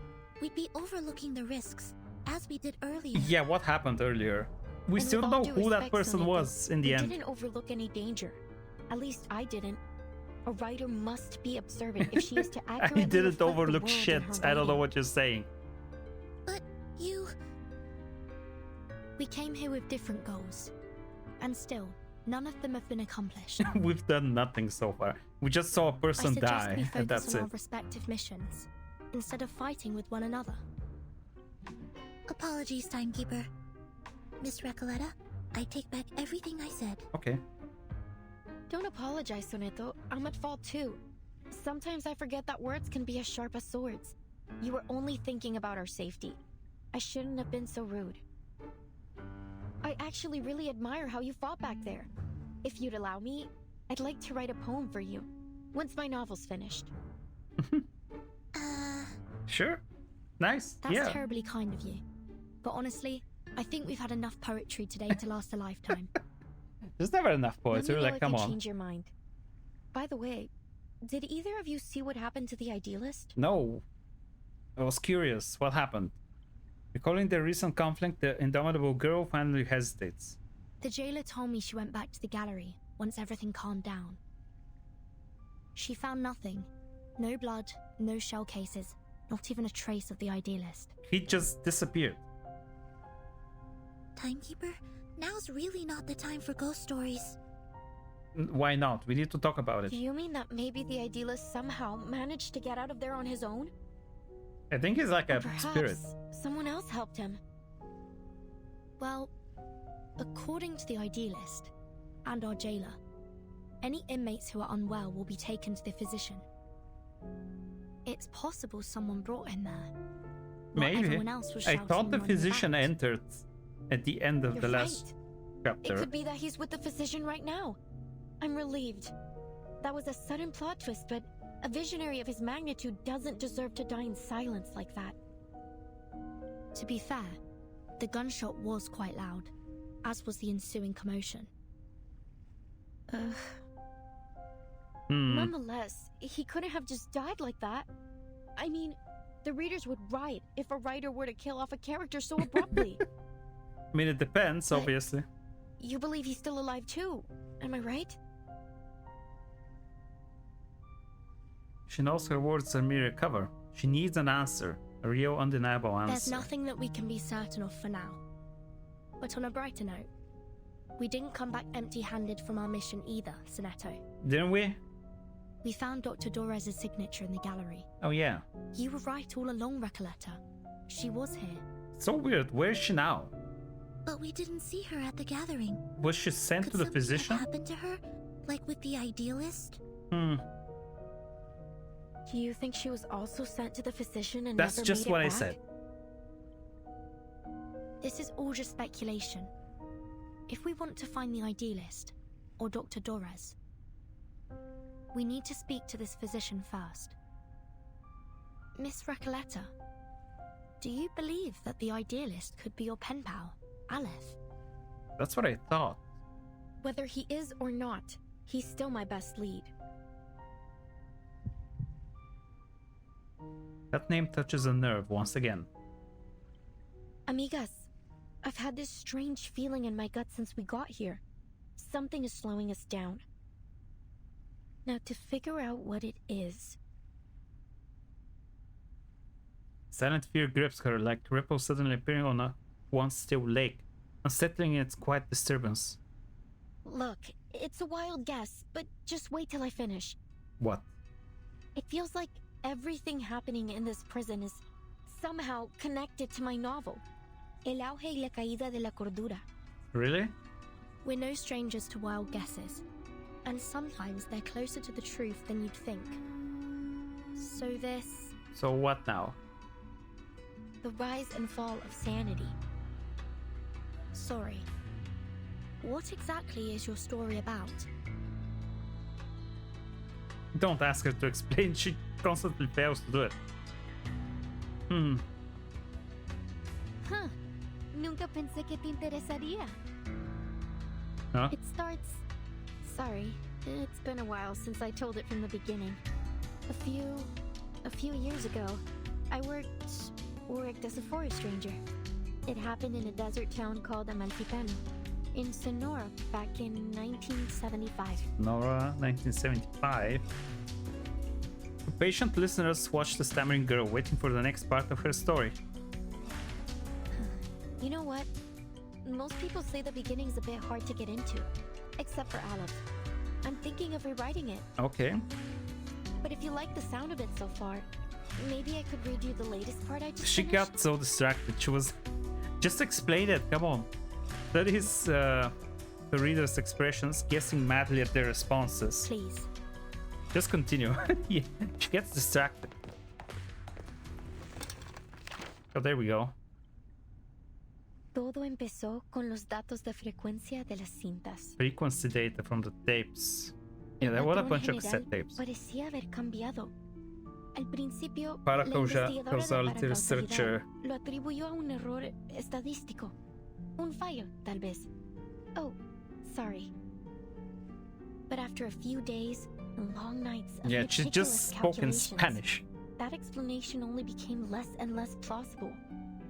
The odds of success and failure kept shifting, and the chance of repeating the previous result kept growing.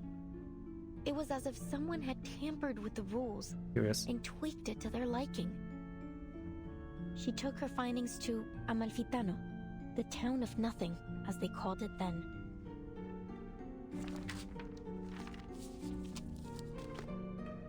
Near the old looms, she met a blind weaver who spoke softly A blind of an weaver. old tale. I heard a strange rustling at dawn, like a die rolling. Oh yeah, along we the saw wooden the floor. die even. Then the Why moon was it like a wiped D&D and died. 20-sided die? That was the last time I saw the sun. My own hands were the threads I worked with. Oh yeah, she was blind, right? The second time I heard the die roll, I was told the oxen in the fields sank to their knees and never stood again. By the third roll, the fields were crawling with frogs. Plows ran over them, and some still writhed, squeezing themselves deeper into the cracks in the earth. Ooh. The fourth time the die rolled, Why is it so bad every 10 time the die dormice rolls? plunged into the sea in a strange sleepwalk. And 10 bears feasted for the last time before winter arrived.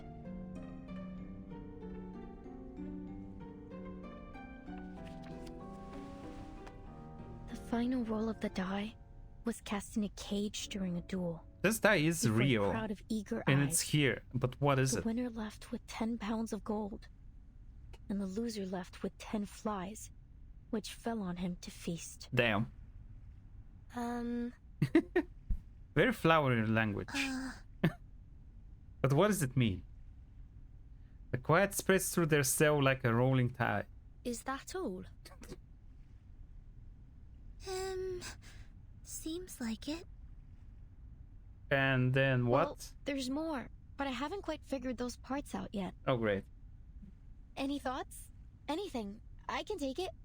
Please, I really need some feedback. I wonder if the protagonist ever finds this Die of Babylon in the end. Yeah, I wonder. Oh, Verton, it isn't a real die, it's just a metaphor. Really? Because I saw a real die. Oh, I see. I must have missed that. Sorry. Sorry. Still, It's just a bit beautiful story. unclear, right? Sad, but beautiful. The story is still too obscure, isn't it? Aleph warned me about this. In our last correspondence, he suggested adding the blind weaver to shed light on the hidden theme. It's a bit short. It helped at first, but even with a sage advice, no matter how hard I tried, the plot just didn't seem to move forward. I mean, I'm not sure what exactly is happening in the You're plot. stuck in that village with them, lost, Just a bunch of dazed, natural disasters? Is that isolated it? inside their small, disconnected moments. Something crucial is missing, leaving gaps between the characters Yeah. and the scenes. Should I change the storyteller's perspective? Start a different angle? Or maybe rewrite the Change it to characters third completely? person. What should I do? I don't know. Or the writer sinks in a swirling vortex of self-doubt. Someone decided to push for something tangible. Apologies, but you said your story somehow connects to what's happening here in the Panopticon. What makes you think that? Yeah, you did say that. It's a strange feeling. Like, Hmm. everything here belongs to a dream I once had. Only, I can't remember it. Do you mean that you have a sense of deja vu? Hmm. It's nothing to worry about. Our psychiatrist friend Kakanya told me those moments are often the result of a dysfunctional connection between two parts of the brain. Like a little glitch in our heads. Yeah, my brain is pretty dysfunctional. No, it's I nothing get like deja deja vus vu. kind of often. Storyteller snaps back, politely agitated. Politely. Deja vu is a single moment, a specific situation. But here it's everything. La sociedad, the rules, the idealist, even the incidents in the gallery. Each one unfolds in a similar pattern, like the grooves on a record, telling a story I feel I've listened to before. Amalfitano and Comala. They're two sides of that same record, playing out the same tune. Whatever happens in my story seems to be happening here too. Okay, then what happened in your story in the I end? had that feeling when I met So you that we as know, well, so Miss that we know, Virgin. like, the ending. At first I thought it was only an interesting coincidence. You're much like the first character in my story. A traveler with a suitcase. Okay. The girl rambles on, desperately relating to her characters. But then I realized, the doctor, your Dores, she's like the blind weaver who lost her sight to the dye despite having always been faithful to it. And the jailer, she's the bank clerk who assisted the corporation in taking The over the bank town clerk? in Oh order my to God. escape her past. And the idealist, he's the murdered donkey driver. And The the murdered guy of donkey Babylon. driver, okay. No, Was on him. mis queridos amigos ficticios. ¿Qué rayos les My está dear pasando? fictional friends. Wait. Are you saying that everyone we've met here matches a character from your story? Like some kind of archetype? That's crazy. Let's rewrite then. Let's reread some of this. The second.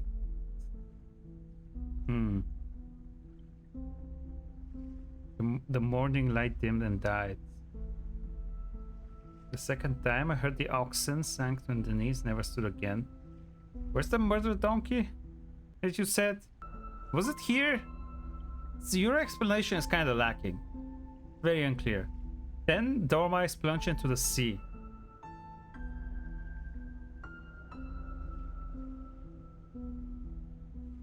These sound like natural disasters.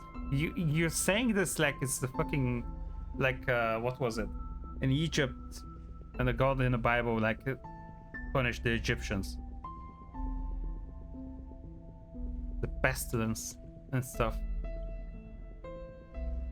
Where's that thing about the donkey? Did you actually say it here? No. Please be more clear with That your sounds explanations. Unbelievable. But then again, maybe you're onto something. You see the world through a different lens that none of us share. Maybe you Not do just the see like the characters. future. The events here are mirroring my story too. Aleph, he's the only one who truly understood my story. If things are playing out just like my novel, then maybe Aleph is in fact still here. Maybe Aleph is orchestrating all Are of you this. suggesting that someone is controlling the Panopticon in order to make it follow the same plot as your story? That they've set the rules, started the poetry group, planned the attack on the Idealist, and tried to prevent us from finding Dr. Dores? If that's true, Miss Recoleta, it's very likely that the one acting against us is in fact Aleph himself. Crazy. Recoleta never expected the chain of reasoning to unravel this way. But no. How could that be possible? She interrupts only for confusion to creep onto her face moments later. Why? Why would he do this?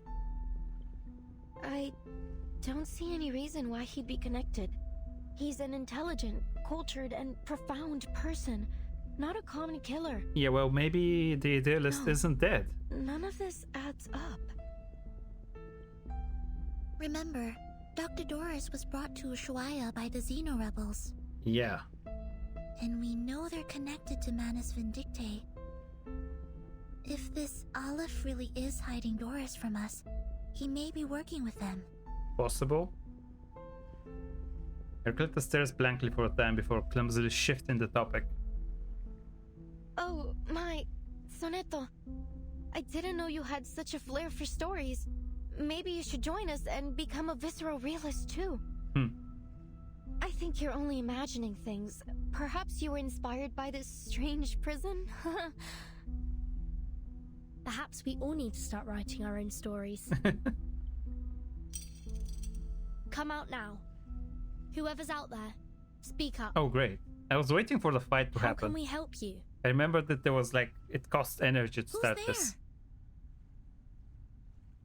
Okay, fight. Who is there? Who is there? Let's check. We begin with white. Olivia? His trumpet I don't know.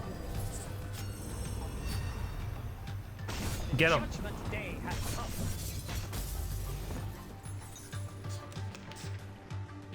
Are there any injuries? Just give me a shout. I'm here to help. Who was it?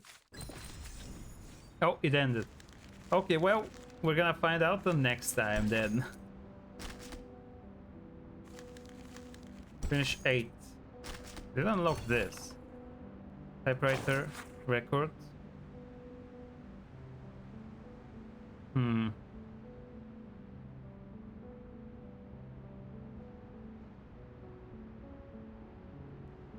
These masks drove Arcanists to insanity and caused unbearable suffering. Right.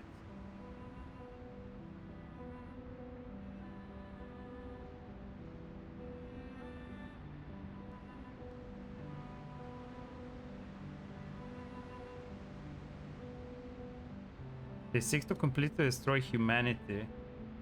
Wow, okay. I think I missed a bunch of stuff as well here.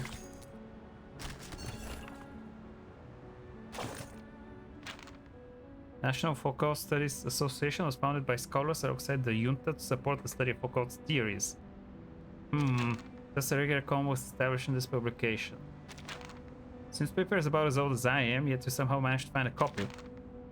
Yes, the Panopticon of Komal was founded by the National Foucault Studies Association as a site for experimental psychoanalysis.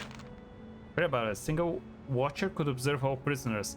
Since the prisoners never knew if they were being watched or not, the surveillance system infiltrated every detail of their lives. Yeah. Smart, isn't it? The actual surveillance remains unseen, yet the prisoners nevertheless end up trapped in a closed, fragmented structure. Oh, those were my pen pals words. As I said, it was a significant experiment for the government at the time. You know, it's kind of fucked up. It's very fucked up. People face more than just imprisonment. There were disappearances, torture, and many deaths. Alright, I apologize. That's probably a bit inappropriate for a joke, I admit.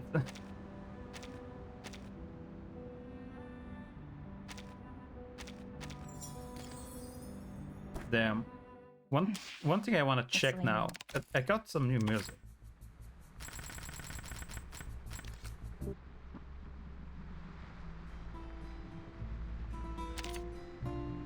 Let me go here. No, that's not it. I don't know what that is at all.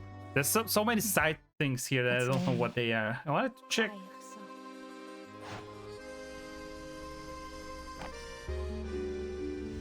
I wanted to look at Aleph. Now I'm curious about him, but I don't know where to find him. Best thing I can do is try and check for outfits. He's not here. I own this one. It's a nice one. I have 2 of these outfits here. Could he be here? Oh, that's Jessica. These are so good. These are so amazing. This one in particular is like the prettiest outfit in the game. This one is nice as well, but I don't have it. Look at this. Ooh. I own this one. So good for the night. This one for Ulrich, my lord. This one is so nice as well. This one is great. Just my god. I have this one for Medicine Pocket. This one for 6 as well. Okay, hold on. Let me try and find Aleph. I want to take a look at him. I cannot see them. These are pretty as well. This is from Marcus. Ooh, this one looks very nice. Classic fashion. I have this one. This is such a pretty outfit for Kakania. My God. Is it not here? I think it. The outfit I'm thinking of might be for like might be only in the Chinese server. I don't see an Aleph here. I don't think it's gonna be that far back. Maybe it's not here. Do I own this one? Maybe I do. No, I don't think I do. I don't think I have that one. No, I don't have it. Sometimes I buy outfits and I forget that I have them.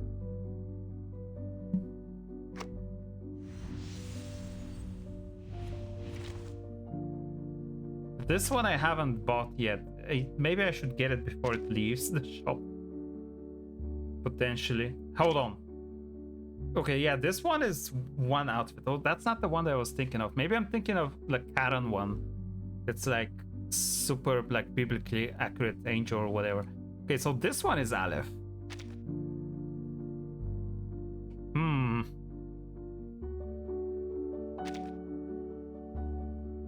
Hold.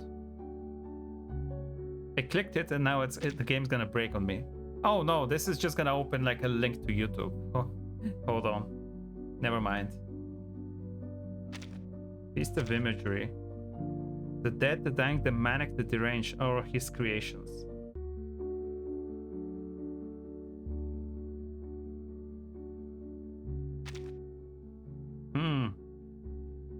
So many good outfits here. So many. What is this?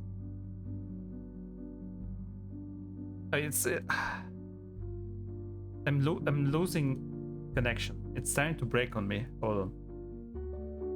I clicked. It's not loading. There we go. It loaded. I have 3 here. Is this like the first collection? No. Why do I have 3 of these? I mean, I have this one because this is such an insanely good one that I bought it. I have this one for Bakaroa. And what else do I have? Not any of you. I have this one. I think this one was like for free or cheap or something, so I got it because I don't use this character. My God. Yeah, Robuska as well. So I've shown the outfits. This is so good. There's no need to knock. Okay. Well, I don't know if I have time to finish this before they drop something new, but probably when like the Enigma stuff comes out, like the new event or main story or whatever it is. I don't know what it is exactly. I'll probably still be playing through this chapter. Like so far we're maybe a third of the way through. If it's more than 24 chapters, we're gonna have a problem, but like, yeah. Okay. Yeah, I should have guessed. Look at it. You can see the Panopticon here. I should have guessed that this isn't Antarctica. Oh well. Tomorrow I'm gonna record probably Persona 4 because I want to record at least once a week and I haven't recorded this week. After this stream ends today, I'm gonna work on the video for the Thaumaturge so that it can go up on Monday. And I'm gonna play this again on Monday before work. So at around 1 PM probably I'm gonna play this on Monday again. I'll be back with more then. Alright, good 3.5 hours of gaming today.